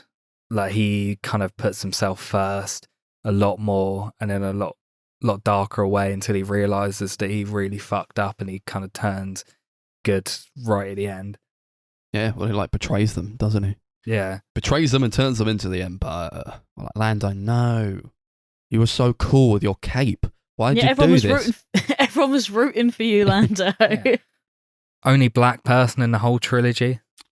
Yep. Do you know what? That Yep. actually just hit me just now. Brilliant. Sure is. Yeah. C-3PO's still in it though, so he sucks. Right. I Why don't do we like have? him Why at did all. we have to bring him up? But he dies in this. I wanted to mention it because he dies in this movie, Yeah. and I actually really like that when he died, and I didn't have to listen to him.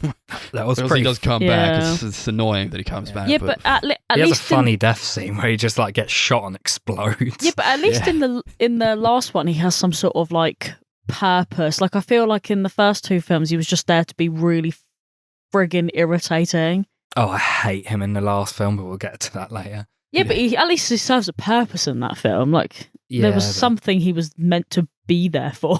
That's But he why was they kill him, annoying. because he's not needed. He's terrible. But R2D2's still there, and he's awesome.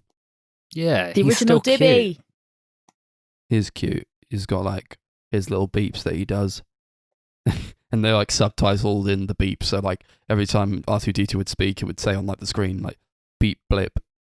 Yeah. Beep, blip, That blip, was blip, so bleep, bleep, funny. bloop, and stuff like That that. kept making me laugh throughout all 3 films. Yeah, I don't know why they felt the need to like subtitle that. Because it's funny. Yeah. This will be funny. We'll put that in there. Yeah, why not? There's also the introduction of a very iconic character who's actually just a puppet, and that is Yoda, of course. This little fucking goblin fucker who lives in a swamp. No, he's a gremlin. Yeah, whatever. He's just this little dude who lives in a swamp, and he's like 900 years old. But it's fucking funny as hell. I love him. He's like supposed to be like the most powerful Jedi ever. Yeah, and he's a Muppet. He was like, I'm pretty sure he was designed by Jim Henson Company. He was obviously played and puppeteered by Frank Oz, who big part of the Muppets and Sesame Street and stuff. Are we still not just going to bring up the fact that once Chris told me it was Miss Piggy, all I could hear was a like gremlin old man version of Miss Piggy. They sounded almost exactly the same. I can't believe I didn't notice that before. It's actually ridiculous. And it's epic, right? Hella epic. Yeah. He's just this one dude who just lives on this planet with a bunch of snakes or whatever, but he could do all these crazy things. I do kind of like that he was kind of like the last Jedi now. And like him and Obi-Wan were basically the only 2 Jedi alive. They just lived on these other planets and didn't talk to each other except through like maybe they chatted through like their Zoom chat mind control stuff. Yeah. Now, like, obviously, they both die in the trilogy, and they're passing the torch on to the next generation of Jedi is going to start it up again. That's why Almost they gotta like- train Luke. That's why Almost like everyone has the to plots tell of Luke. 7, 8, and 9. Almost, but not really. Oh, it's like a worse version of them. Wait, what? 7, 8, and 9. Oh, I She thought you were said talking it's about, like this trilogy is like a worse version of the sequels. Why Yeah, on of earth? course. Why? Right. All right. I know I have some questionable tastes and like opinions, but that is definitely not one of them. But now that no, I mean, before we quickly carry on, are 7, 8, and 9 in our trilogy list? Yeah. They're all in there. Remove them. No. So Yoda, probably one of my favorite characters just in anything ever. Like I love him. I honestly think he's fantastic. Just the way he speaks, and I mean, he's like this like weird little dude, but he speaks really yeah, like that. strangely. His character design and model is like iconic. great. Yeah, It's but so that quick good. side note of how bloody creepy I find him. Yeah, Darcy is terrified of Muppets because they don't blink. Oh, he Yo- blinks. Like, this is what keeps him from being like totally creepy, because he at least sort of blinks. But there are like points where he'll like stare deadpan, and it just freaks me out. I don't like it. He's Yeah, concentrating. I do love the character. I think he's so funny. Oh, he is. He's sassy. He's like the funniest character in any of these movies. He like purposely doesn't tell Luke that he's Yoda just to fuck with him. Yeah. Oh yeah, to find Yoda, you he's will. like he's going through like his food. He's trying to steal his food. Yeah, he tries to steal his like torch at one point, and then R2D2 tries to grab it off him and just He grabs his smacks stick him. and starts whacking it. It's so funny. I love that. That And was then great. he's like, "Okay, I'll train you." And then like he's trying to train Luke, and it turns out he's like this just insanely like talented Jedi character, so wise, and like he's got some of the best lines in the movie. And he's Yeah. like on Luke's back. He's like, "Give me a piggyback, and I'll teach you how to be a Jedi." It's great. George Lucas spent thousands of dollars advertising a campaign to get Frank Oz nominated for a Best Actor in a Supporting Role Oscar. You should have been. Yeah, Should've obviously won. Fucking it hell, didn't. it's a good performance. What is that not Yeah. allowed? Are you not allowed to like nominate the Academy puppeteers? basically were like, he's a puppeteer, not an actor. But he did act. And like George Lucas apparently was like really angered by that and really offended. Apparently Frank Ostrich didn't give a shit. Like he didn't really care if he was nominated or not. Yeah, but like, regardless of, whether he was nominated or not, he did act. There was actual, Yeah, but acting it's involved. the same reason they wouldn't nominate a voice actor for an Oscar thing. They consider you to actually have to be on screen and actually be acting. Like, Well, that's with not your really body. fair, because how are you going to pretend to be Yoda? I mean, you could, in theory, pretend to be Yoda. I feel like he embodies the character so well, and he's got his hand up the Yoda's arse. I mean, he's making the Oh my god, he's that's making such a the puppet weird move, thought. right? Yeah, Like he's of course. doing it all. I just Yeah, feel like he it's, is. it's just as valid as like, It is. Mark It Hamill really doing is. whatever I he's doing. agree. And I it's- would say like Mark Hamill, fucking fantastic in this movie. He's such Yeah. a marked improvement in the acting. Oh, overall. 100%. Yeah, everyone's great in this movie. There's not a single bad performance in this Yeah, they film, I get don't so think. much better as they go along as well. It's like insane. But to be fair, I think everything about this film is better than the last film. Like all of the effects. Yeah, not to be look rude, but it wasn't that so difficult, was it? incredible. There's not a single like effects that I think has aged badly or look at a bit dodgy. All of the set designs and creature designs and all of that is so much more creative.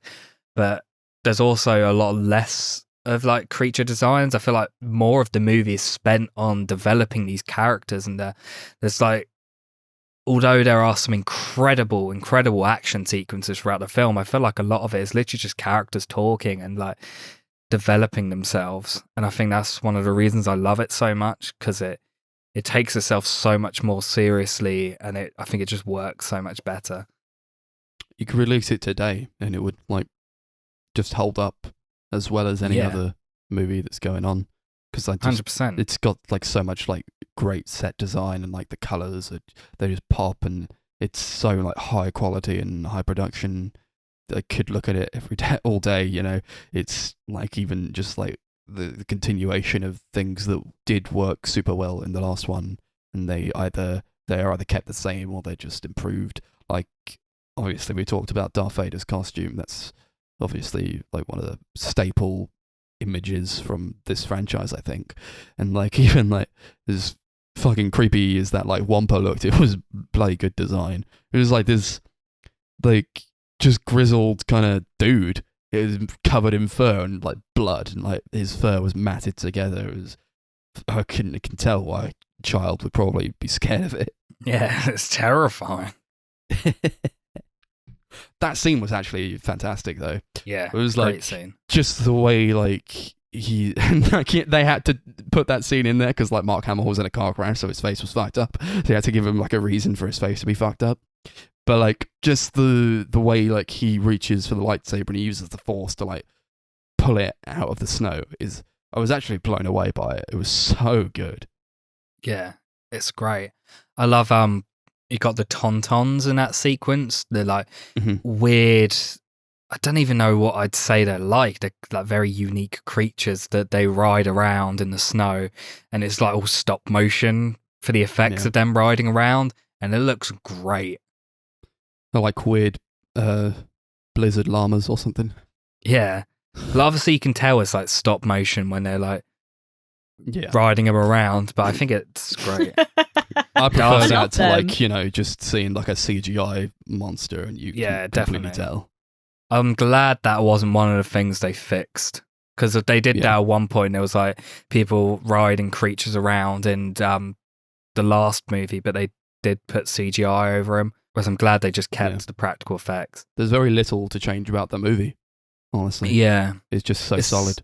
It's only like, I think it's only the Cloud City sequences where they've added CGI buildings and like that sort of stuff, which And they does don't look great, really but, bad. Yeah, it doesn't look the best, but there's worse. We've seen worse, so it's not too taken out of it, really. And that all looks fantastic anyway. Like when they like introduced like the Cloud City and they're just going through like the clouds and it's all orange and like the city's in the sky. It looks fantastic. I love how the film looks visually in terms of colouring. Like there's a lot of really great like cold coloring, a lot of whites and blues throughout, which I think are great. And then like as the film goes on, there's a lot more blacks and reds which come in, and they're very, very striking and abrasive, especially in one of my favorite sequences in not just this film, but just any film generally. It's obviously the lightsaber battle at the end where they're in this like gigantic like chamber room, which looks like it's like something from a samurai movie again, but it's like all lit up in a super unique way where it's all like red, like just striking red, which takes up the entire thing. It looks incredible. It looks really good. Yeah, I always love like when they show like space and like the planets from space. They don't look fake at all. They look absolutely incredible. Just like the way that they're lit, like the way that like all the spaceships look and the Star Destroyers and the Death Star's not in this one, but the Death Star always looks fantastic, I think, and especially like the use of like matte paintings. Even when you can tell that it's a matte painting, it still looks fantastic. Yeah, definitely. I like the part where this is like such a insane part for me, whereas they need like they're in the Millennium Falcon and they need to like hide from the Star Destroyer's like radar, so they like attach themselves to the ship and then just ride it across space. I was like, that's insane. That's such a great idea. And then they're like, how the hell are we going to get out of here? And then Han Solo's like, well, when they get they like squirt the trash out of the spaceship hole, we'll just ride the trash out and they won't be able to see us. I was like, that's so clever. It's so cool. It's great. I love like I said, there's some incredible action sequences throughout this film. Like the Luke and Vader lightsaber battle at the end is so well choreographed. It's just incredible. And I love the Battle of Hoth at the beginning of the movie, where you've got these gigantic, they're like AT-ATs, this huge walking robot things that are being manned by people. And they're like flying around them and throwing ropes around them to trip them up and blow them up and stuff. That sequence is just so much fun. Yeah, for sure. I think definitely one of the standouts is Luke and Vader's fight, especially like the set that they do it in. It's like this what is it, like the carbon freezing facility. There's like bright oranges and blues. It looks fantastic. This is like straight after some like really fucked up shit that's happened. Like Han Solo's been like tortured and then like he's been frozen in carbonite. It's like actually horrifying. And I especially think like if I was a child and watching this, I'd be like, holy shit, this is dark. Yeah. But the choreography for the lightsaber fight is it's probably my favorite fight in the series, probably.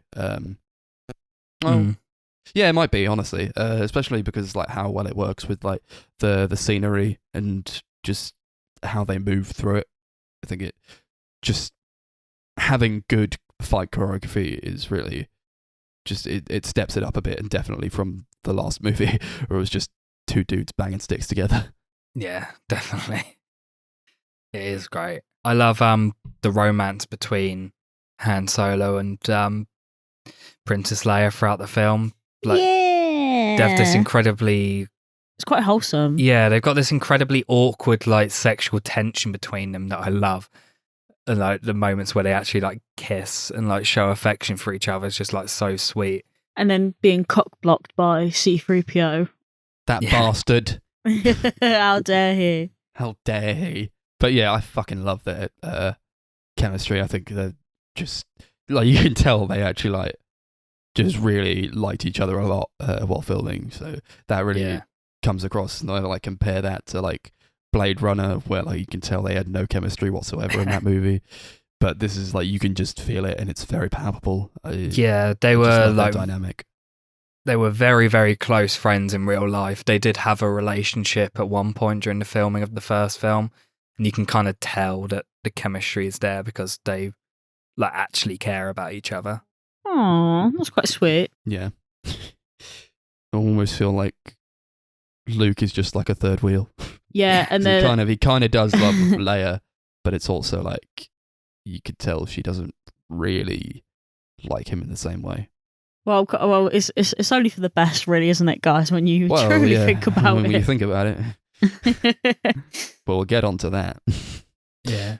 This is obviously the movie, the big reveal, where There's a big reveal. He says, what the hell? You don't know this? Well, I'll tell you What? now, and it might shock you.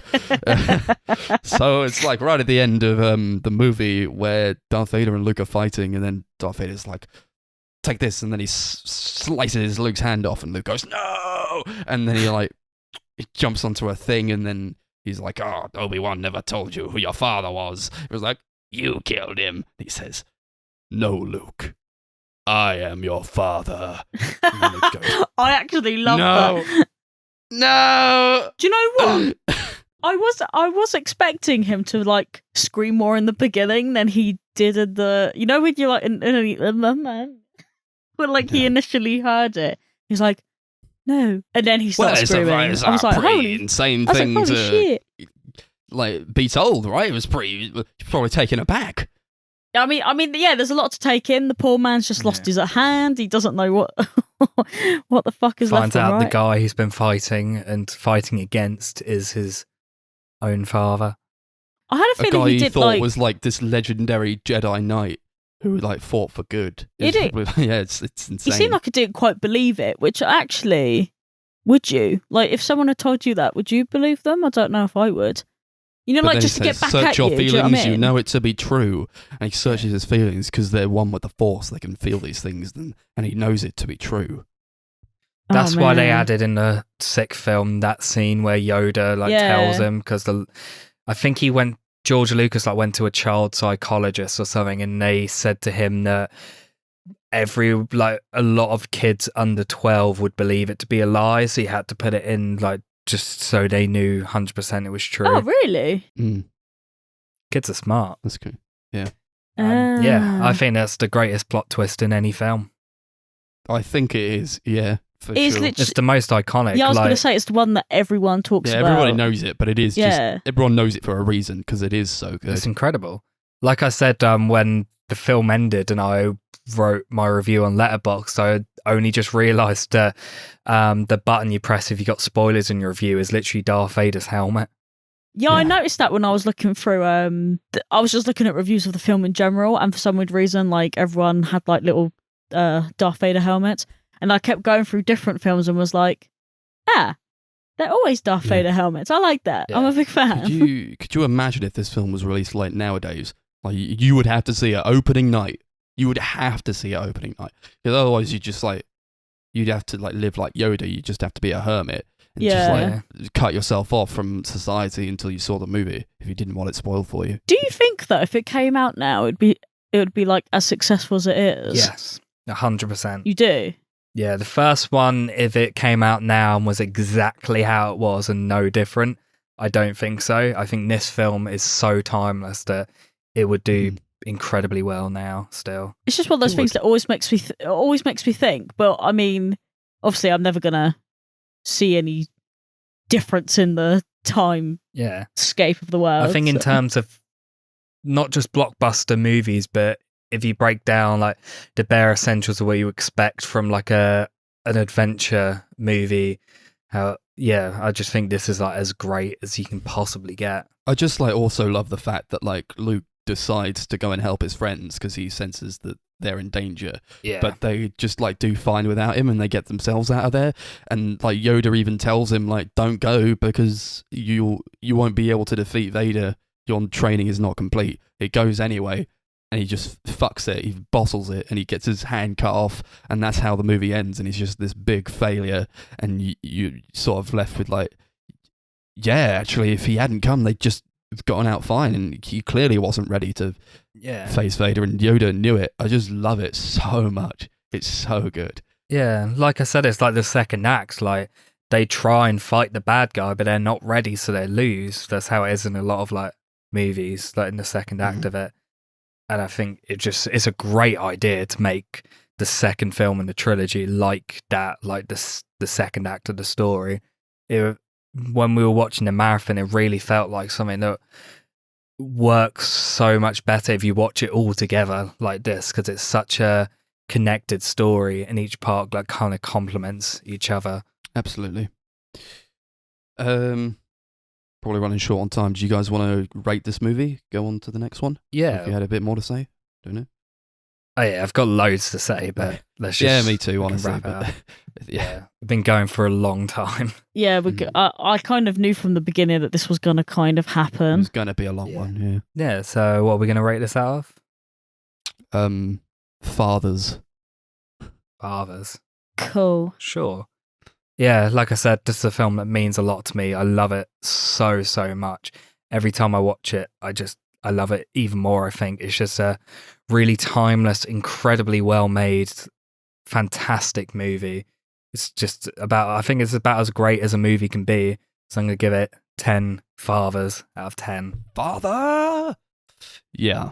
Oh, I was so waiting for you to do that. Not even joking. That's what rate I have. Yeah. I enjoyed it probably even more this time. I have seen it maybe a few times, not like as much as Chris has, obviously, but I really found it fantastic, and it is just a staple movie. Yeah, you should probably watch these movies, honestly, because they are just, aside from being like ubiquitous in culture, they just are that good. And I understand why these movies wouldn't appeal to people, but I mean, it appeals to me, I guess. I'm a big sci-fi fan, and this is about as good as sci-fi can or has gotten. So I would also give it 10 fathers out of 10. I'm so glad that you did that. Like, I was thinking of doing it myself, but I don't think I'd be able to do it you with can the power and conviction. But yeah, I actually really I enjoyed this a lot more rewatching it, which is really weird because apparently the first time we watched them, I remembered the last one being my favorite one, but I don't really think that that's the case. Going watching them back through for various reasons, but yeah, if you hadn't seen these by now, I'd probably be questioning why you hadn't seen them by now. Maybe you're a bit like me, you just I think don't pretty really much everyone care. has at this point. Yeah, I just Those think who if you have haven't, seen just it, and those who do haven't it. probably will never see it, or they're just not Yeah, interested. it's one of those. Or But, they're too young. Oh yeah, good point. Yeah, so quite enjoyable. 9 fathers out of 10 dads. Yeah, cool. There you go. Do you want to introduce the last film, Darcy? Oh no, you caught me off guard. I caught you off guard, even though this is the way we Yeah. do it every single week. Yeah, but oh no. So, bear with on the Sunday movie marathon while I bring up the letterbox to Star Wars: Return of the Jedi. Released in 1983. Is it directed by Richard Marquand? You tell me. I said that right? I'm not sure. Yeah, I think so. Yeah. So that's what it says on here, but I didn't know if I pronounced it correctly. Essentially, this film is about how Luke Skywalker takes his crew to rescue Han Solo, who was obviously encased in kryptonite in the last yeah, film. it was, the kryptonite. Yeah. Carbonite. So yeah. Did I say kryptonite? I fucking Yeah, hate carbonite. myself. Fucking kill me. Do you know what? Just leave it in. Don't even edit. Just leave it in. Oh, we're gonna. I've become the new Connor. I'm just gonna keep calling it kryptonite now, just for the meme. Anyway, yeah. So they go to see Jabba the Hutt, and whilst they do this, they are the evil people are seeking to destroy the rebellion again. So they've got a second Death Star, according to this plot. Yeah. So that's basically the plot. Luke goes and searches for his kryptonite encased mate with this big, humongous behemoth thing called Jabba the Hutt. And Darth Vader's back again to be a baddie. With the Emperor now. Yes, Palpatino. Yeah. Right? Yes. But they don't call him Palpatine yet. He's just the Emperor. Oh, indeed you Yep. do. And this movie is okay. Yeah, it's fine, okay. isn't it? It's It's all right. It's good. It's decent. Yeah, it's good. Decent. Probably the Yeah. weakest one of the three. Yeah, It's a shame. definitely. There's many reasons Wish for they'd that. have been able to kind of just keep that same like high going, but I was quite bored while I was watching this, and I think that's mostly to do with the fact that it's like set in basically 2 locations the entire time. They like go to Jabba's palace, and I feel like that takes forever to like do what they want to do there and like save everyone, and then they just go to Endor, which is just like a forest, and they meet a bunch of Ewoks, and the Ewoks fucking suck. Hate them so much. They're so bad. Like you didn't like me. Yeah, you could include them, but like don't include them so much. They are too prominent. Yeah, I didn't realise you hated them that much. Like I know that Max at one point just turned around and went, "I hate these Ewoks," but I didn't realise how much he hated them until we were actually watching this film. I think it drags the movie down just to like watch these kids in bear costumes run around throwing sticks at each other. I don't really like it. Yeah, it doesn't add anything to it. It's kind of annoying. It is annoying. So we're not going to watch the 2 Ewok movies. I don't really want to. Sorry, you must be having a laugh with me, Chris. And if that wasn't bad enough, they're like, C-3PO is our god now. So like C-3PO is a lot more prominent, and I don't like him either. And he's just like, saying a bunch of shit. He's not a good character. Yeah. I don't really like him.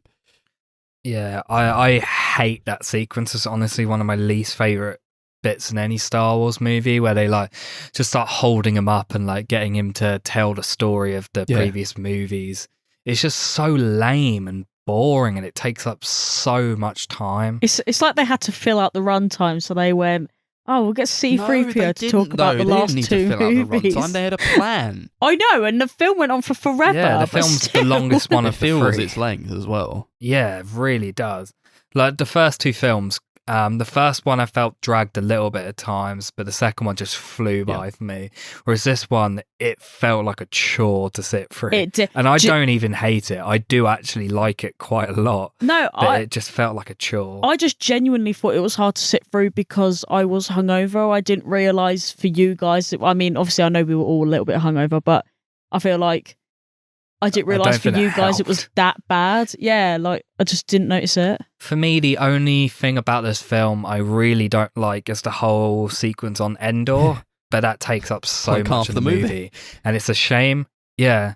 For me, it's a shame because I adore the rest of the movie. I love all of the stuff with the Emperor and Darth Vader. That final lightsaber battle between Luke and Darth Vader is probably my favourite bit. It's great. The series is incredible. There's so much passion and emotion put into that fight, and it's just so satisfying. The last sequence where Darth Vader like turns good and takes his mask off, it like makes me emotional every time. Yeah, like those so parts were great. So great. But these whole sequence with these little furry things, it's just it's awful. It's so lame. Warwick Davis. Warwick Davis was in one of them. A kid. But I feel like, I know this is probably not the best time to bring it up because obviously I know we don't have like tons of time to talk about these things. But what about the stupid jazz bar thing and the little weird musical numbers that were happening as well? It just doesn't really work, I don't think. Yeah, I think honestly this film has the worst thing that he added in with the special editions. With that, he added that in after. Yeah, why on earth that wasn't did he there do in the that? original. No, because they couldn't do that. Like, there's this random musical number. But there was no need for it. Yeah, it just didn't need to happen. Like in the original version, there is a band playing, and they're playing just like music you'd expect to play in that sort of thing. It's like very, very similar to the Mos Eisley Cantina in the first film, and it felt like a fitting like callback to that. But there wasn't any need for this CGI rat and whatever the other so thing was weird. to just break into this like really huge like jazzy musical number. It's so annoying. So weird. It's lame. It's a shame because the song slaps. No, it's an epic song. It's actually awesome. But whenever that song used to come up on Battlefront 2, I was like, oh, hell yeah, this song. That was that's a great game. I love that. Oh my God. Imagine like writing the lyrics for that song though, and then singing them. Like, what the hell are they saying? Like, how could you not laugh? It's so stupid. Imagine being the guy who directed this film and like watching that film like in the cinema and then being like, what the fuck's going on? Oh yeah, because if it's been added in after, you probably went, I don't remember doing that. obviously the first film had a lot of like behind the scenes problems that I feel like they managed to overcome to make something fun. The second film apparently was just like kind of easy to make. This film had really horrible production issues. Like everything seemed to be going wrong. Like George Lucas and the director kept clashing at every single like possible thing. They were like kind of at each other's like they were kind of at each other's throats throughout the whole movie, like in the making of it, and like just random things like there was like loads of the visual effects shots that they had finished and completed. They were accidentally like destroyed, and they had to do loads of it again. And like apparently Industrial Light and Magic like kept getting drunk, like all the staff are getting drunk because of how like depressed and miserable they were for the amount of work that just was kept being like destroyed and like having to start over. That is so shit. And I feel like that kind of like shows in the final film. It doesn't, a lot of it I don't think feels quite as well crafted or passionate as especially the last movie. No, but again, there is a lot to love, I think. And it still has like these great, like really great musical pieces and really good like sets, and like when they do change sets, I guess, and nice matte paintings. It's all like carried over. I just think that it drags a lot, and it stays in one place for too long. Yeah. A lot of great creature designs once again. Jabba the Hutt is great. He's an incredible creature. He just looks so gross and disgusting, and like I look at him and just it's disgusting. And I love when he like kidnaps Leia and has her in like the gold bikini. Like he's almost like a slimy pimp kind of. Yeah, he started up a weird fetish for people that he didn't. People didn't realise. It looks like he's always got like yogurt on his lips. I loved that bikini, the gold bikini. This was like the I'm sure it was a lot of people's sexual awakening, I guess. Yeah, apparently Carrie Fisher used to hear that from like hundreds of thousands of people throughout her life. Like people would just like say, "Oh, you were my sexual awakening," or like, "Oh, I had a poster of you in a bikini." That I would always look at night. I feel kind of weird, honestly, looking at it now. Like, I was like, oh, come on. Yeah. I would have like found that really creepy, like knowing that you'd like cause loads of like teenage boys to like get their first boners and wank and stuff. But apparently she like loved that fact. She found it like really cool. She's awesome. I love her. She's lost. Awesome person. She's fantastic in the movie as well. I think she features a lot more in this too. And she really does a fantastic job, I think. Yeah, I love her in the movie. I love all the acting. I think Mark Hamill and Harrison Ford are once again really great in the movie. Mm-hmm. I think it's a real shame. I don't think Harrison Ford is in it enough. I don't think he's utilised enough. I know he didn't want to do this movie. The reason he was frozen in carbonite was because originally he didn't want to do a third movie. Yeah. He was the only person when they were signing the contracts for the fourth movie, he refused to sign a free film contract. Mm-hmm. But eventually George Lucas talked him into it. Yeah, well, he was doing like the Indiana Jones stuff, I guess. Yeah, of course. But I do like him. Yeah, but he's still very good. I don't think he's in it enough. Not. But he does have a lot of really good moments, you know. There's like that part where they're trying to get into the base thing, and then Leia's been shot. So like a stormtrooper actually shoots someone this time, and then like they come up behind him, and then she's like, "Oh, move away," and then it's like this callback line to like the previous movie where he says, "I love you," and she says, "I know," and that's like a line that like he improvised in the last one they call back to. I really like that. Yeah, I love that callback. It's so great. People make a lot of weird noises in this movie. There's like a Wilhelm scream, but like every time someone's hit, they're like, "Oh," or like, "Oh." Yeah, there was a lot of like really funny death sounds, especially when like they're all toppling into the Sarlacc pit. Yeah, it's so funny. Yeah, I think people were like mad that like Boba Fett died in this because they were like, "Oh, you couldn't kill Boba Fett," or like, he didn't do anything. Why are you so so married to this character? Like, he didn't do anything. I think the only reason people are angry about it is because he looks cool. Yeah, he does. And he's like, the idea of him is really cool. And they don't get a chance to really utilize him because, like you said, he didn't do anything in episode 5. And in this film, he doesn't really do anything except have a really comedic death. Yeah.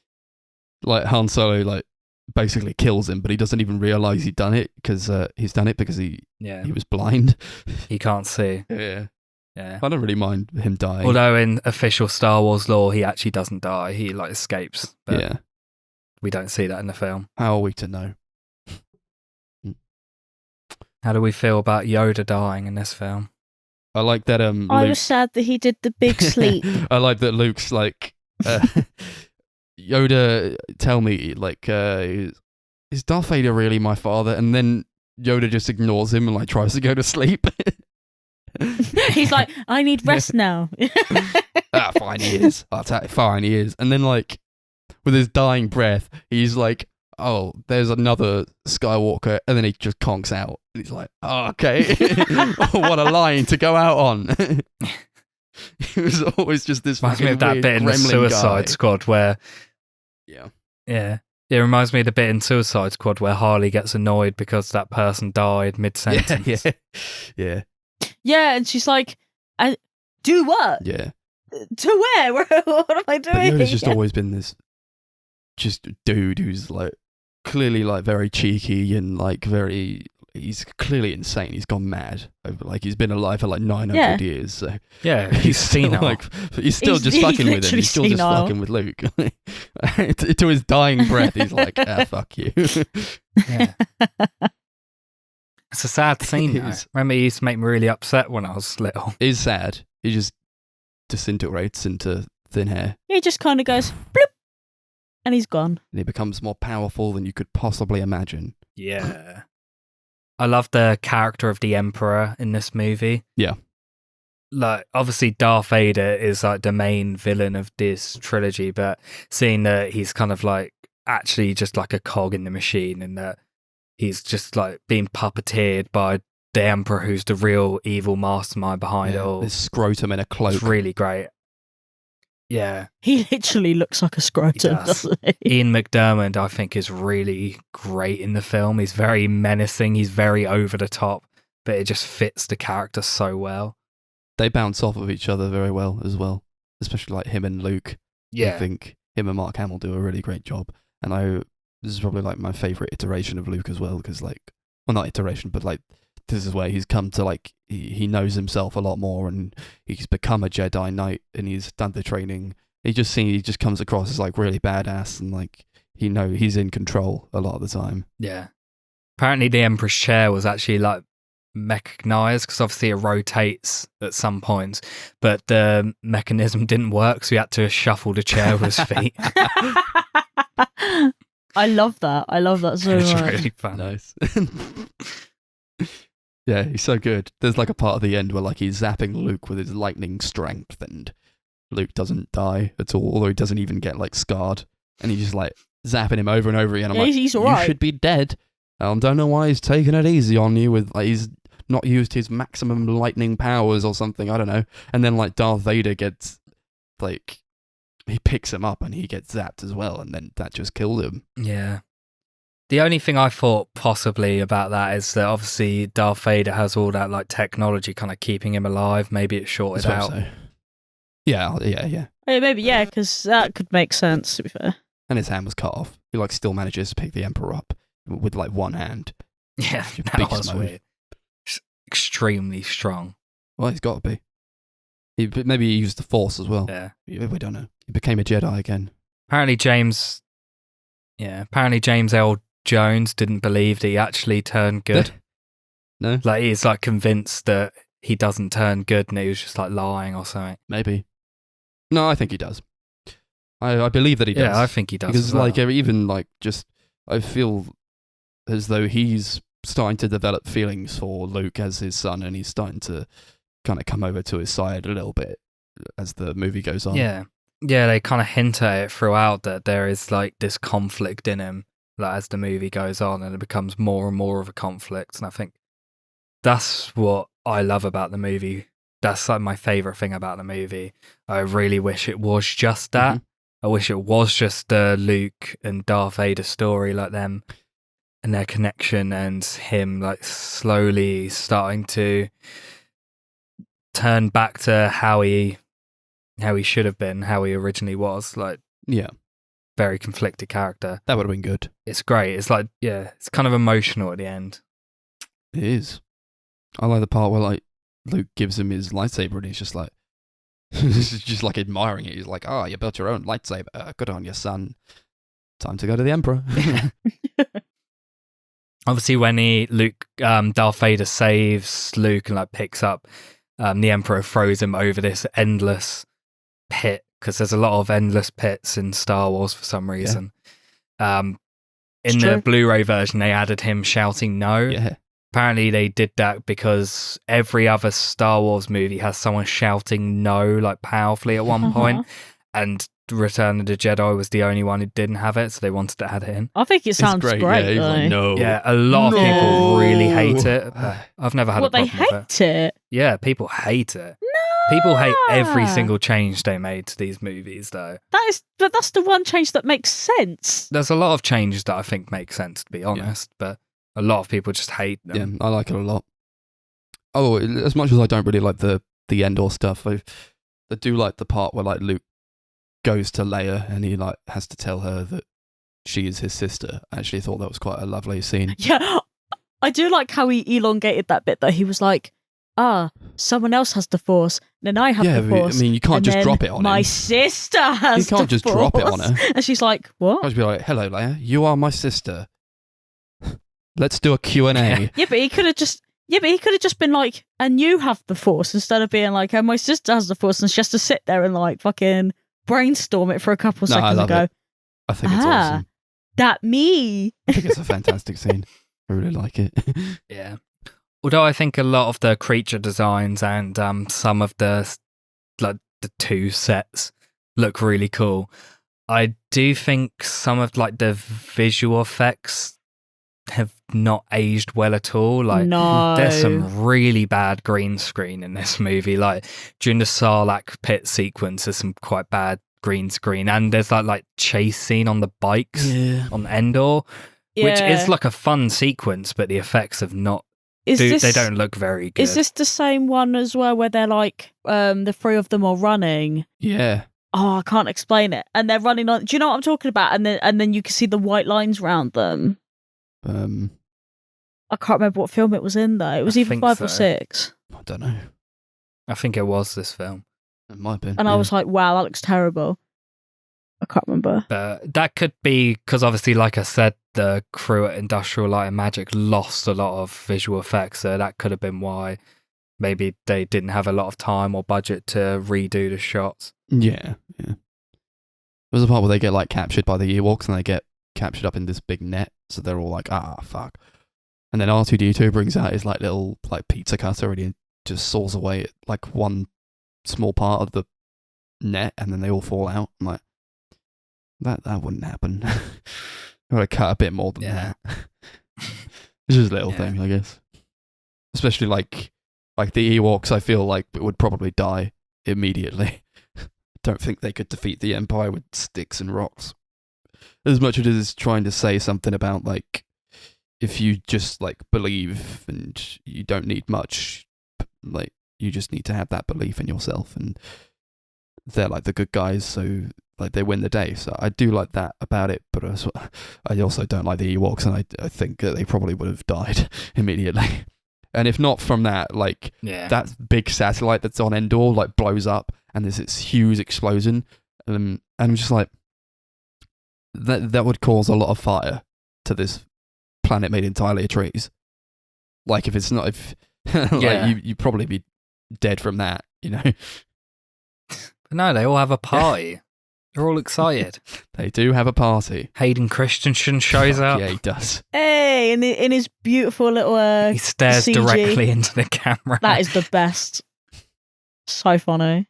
I think when I first watched it, I was like, that looks like Hayden Christensen. How'd they get an actor to... Looks so similar to him. Wow. He looks just like him. And then like they Yeah, I think when I was a kid, I couldn't tell the difference between what was CGI and what was like actually in the original version because I didn't know there was like yeah an original version Do you and know a what? DVD I version. didn't even realise that he was even going to be like. I didn't know he was part of the edition. So when he came on, I was like, "The hell?" yeah. Now it's really obvious. There's also like that part at the end where like it's really obvious. George Lucas had to put in like a bunch of like clips of like the different planets celebrating, and they all look really bad. And then it also goes over like the They Gungan do. city. So like Jar Jar Binks. Yeah, and you hear Jar Jar. Fucking hell. What does he say? Yazza free or Weezer something? free. Weezer free. Yeah, fuck it, hell. Oh, come on. Yeah. Do you guys know that both David Cronenberg and David Lynch were offered directing Oh, yeah. the film? I could not imagine if David Lynch had directed this movie. It'd be mad. There's a video that's really funny where he like tells the story of how he met George Lucas, and I've watched this video so many times because the story is so funny, where he's like just talking about how he like called him to Skywalker Ranch, and he got there and like George Lucas came out and was like, "Hey, do you want to go for lunch?" And they went to a restaurant that only served salad, and he was like, "No, I like salad, but that wasn't what I wanted." And he's like talking about how he had a really bad headache the whole time. And So he was like pitched it and he was like, "I have no interest in this." And he was like, "You should do this yourself." But George Lucas said no. And David Cronenberg said no because he wanted to make Videodrome and The Dead Zone, which came out the same year. Videodrome is interesting. I liked it. No, I don't Max like does. Videodrome. But didn't he want like Spielberg to direct the last one as well? But he couldn't do it because he dropped out of the Yeah. Directors Guild. Yeah. Oh, damn. Because he didn't like how they were like kind of controlling him. He wanted to be more independent with his own vision, which I appreciate a lot. So we couldn't get Spielberg. Yeah. It kind of happened because with the last movie, he was obviously also in the Screenwriters Guild. And I think it was them and the Directors Guild told him that he couldn't not have credits in the film at the beginning. Like, you had to credit who directed and starred in it and wrote it at the beginning of the film. Yeah. Mm. And if you didn't do that, you'd get fined. That's So- what. So he Stupid. paid the fine, and then he was like, I'm out. He paid the fine for the first film as well, and he was hoping that with the second film... the first film, they let him off because they were like, yeah, this is a warning. Second film, they were like, yeah, we don't want you to do this again, otherwise you're going to get fined. And because he got fined, he paid it and then left straight away. And now every film does it. And that was why... Yeah. So stupid. I mean, he's an is. innovator. He pushed against the traditional studio system, and in a lot of cases, he won. He ended up innovating and pioneering the way To be films fair, are. I can't imagine watching a film and having the credits at the beginning. Yeah, they did that all Yeah. the time. Just in the seems a olden bit days. odd. They even do it sometimes now, you know. Oh yeah, like that happened in didn't we what? Well, no, I mean I know sometimes they throw up like, you know, you got your title cards and then you got like your main stars and stuff in there, but what, like a whole credit sequence? Yeah, that's what they did. Sometimes like a whole they do. 5 minutes. Sometimes, not always, but sometimes they did do that. I mean, for years Just and seems years, until weird. like the 50s or 60s, they'd put the credits at the beginning. Just I They don't wouldn't get put that. like end credit sequence like you would now. That would be at the beginning. I just feel like it makes way more sense to have it at the end. But then again, I don't know any better. Like I've never really. Because they wanted people to known it know to be who any made way. the film, I guess. And like, if it's right at the end of the movie, you can just leave, right? But if it's at the I beginning, you have suppose, to yeah, sit that through does it. make sense. Okay, I mean that part Yeah. I totally understand. And I think that was why they were like, you need to put it at the beginning. Oh well, But He did whatever the fuck he wants. Yeah, he did the good of the nation there. I'm That's not what gonna lie. I do like about George Lucas is that he will push against these things, and a lot of the time, what he pushes against ends up becoming defunct because of it. Yeah, and he ends up fair play to him. innovating and changing the game. It's just a shame he's such a gatekeeper when it comes to watching his version of the film and no other version. Strange. Do you want to go on to the ratings? It's been quite long. Sure. Yeah. Yeah, this episode's gone on forever. I feel bad for Chris. Well, yeah, because I have to edit. I was like, why Yeah. you feel bad for me? We'll do it out of you do it out know of what? Ewoks. Ewoks, woohoo! Hell yeah. I do like this movie a lot. Like I said, all the stuff with Darth Vader and Luke, incredible stuff. Some of my favorite stuff in the franchise, but the Endor stuff and the Ewok stuff suck. Maybe if that wasn't there, this could be like one of my favorites, maybe even my favorite in the series, but because that stuff's there, it brings it down massively. So I'm going to give it like 7 Ewoks out of 10. Yeah. This is one where like they go to Jabba's palace and then there's that guy they meet with like weird long snake things coming out of his head and he goes like, "Oh, Wanawanga." That was so funny. I just remembered that. So for that made it You wanna wanga? that was amazing. So I'm gonna based on that and that alone, I'll give it a 6 Ewoks out of 10. That's why it's just like, give it 10. That moment I was a 10. actually, I had a horrible feeling that was it. No, not that epic. Yeah, I'm not going to waste too much time babbling. It was good, but it wasn't as good as I remember it being. It's definitely not my favourite now. 7 Ewoks out of 7 Ewoks. Way. Nice. So that's that Star Wars original Ooh. trilogy. We did it. Hooray. It's time for the wheel. Time for the wheel, boy. Gotta spin the wheel. Darcy's favourite bit of Yeah. recording. It is actually my favourite bit. I spark up.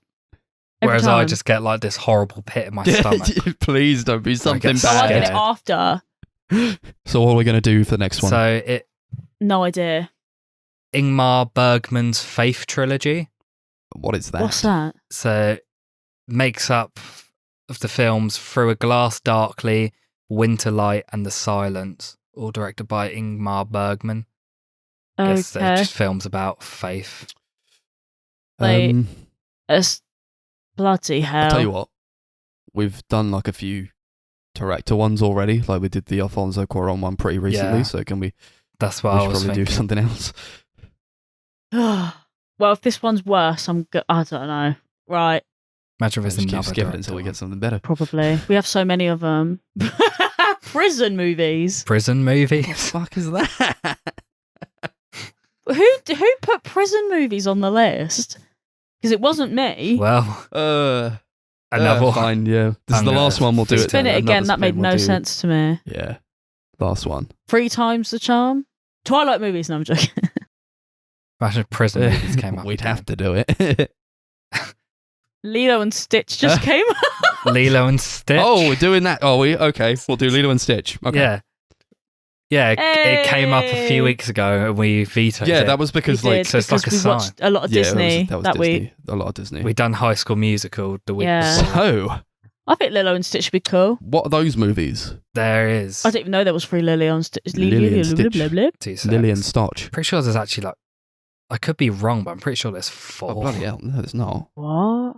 We don't have to do 4, but yeah. So there's Lilo and Stitch, Stitch the movie, Lilo and Stitch 2, Stitch has a glitch, and then there's Leroy and Stitch. Leroy and Stitch. Oh, cool. We gotta watch Leroy and Stitch. Yeah.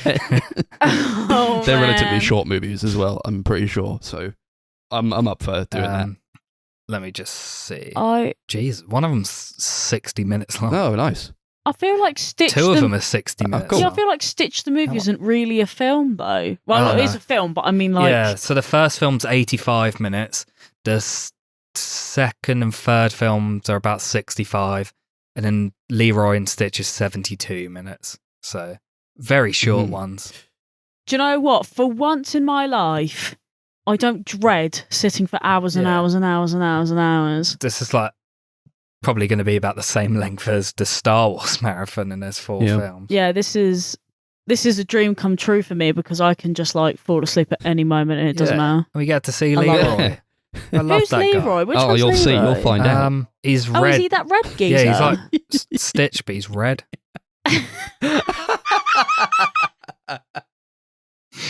All right. Well, yeah, we go. Watch the Yeah. Lilo and Stitch movies. There's 4 of those with the red geezer, and I assume they're all on Disney they're Plus. probably all on Disney Plus. Definitely.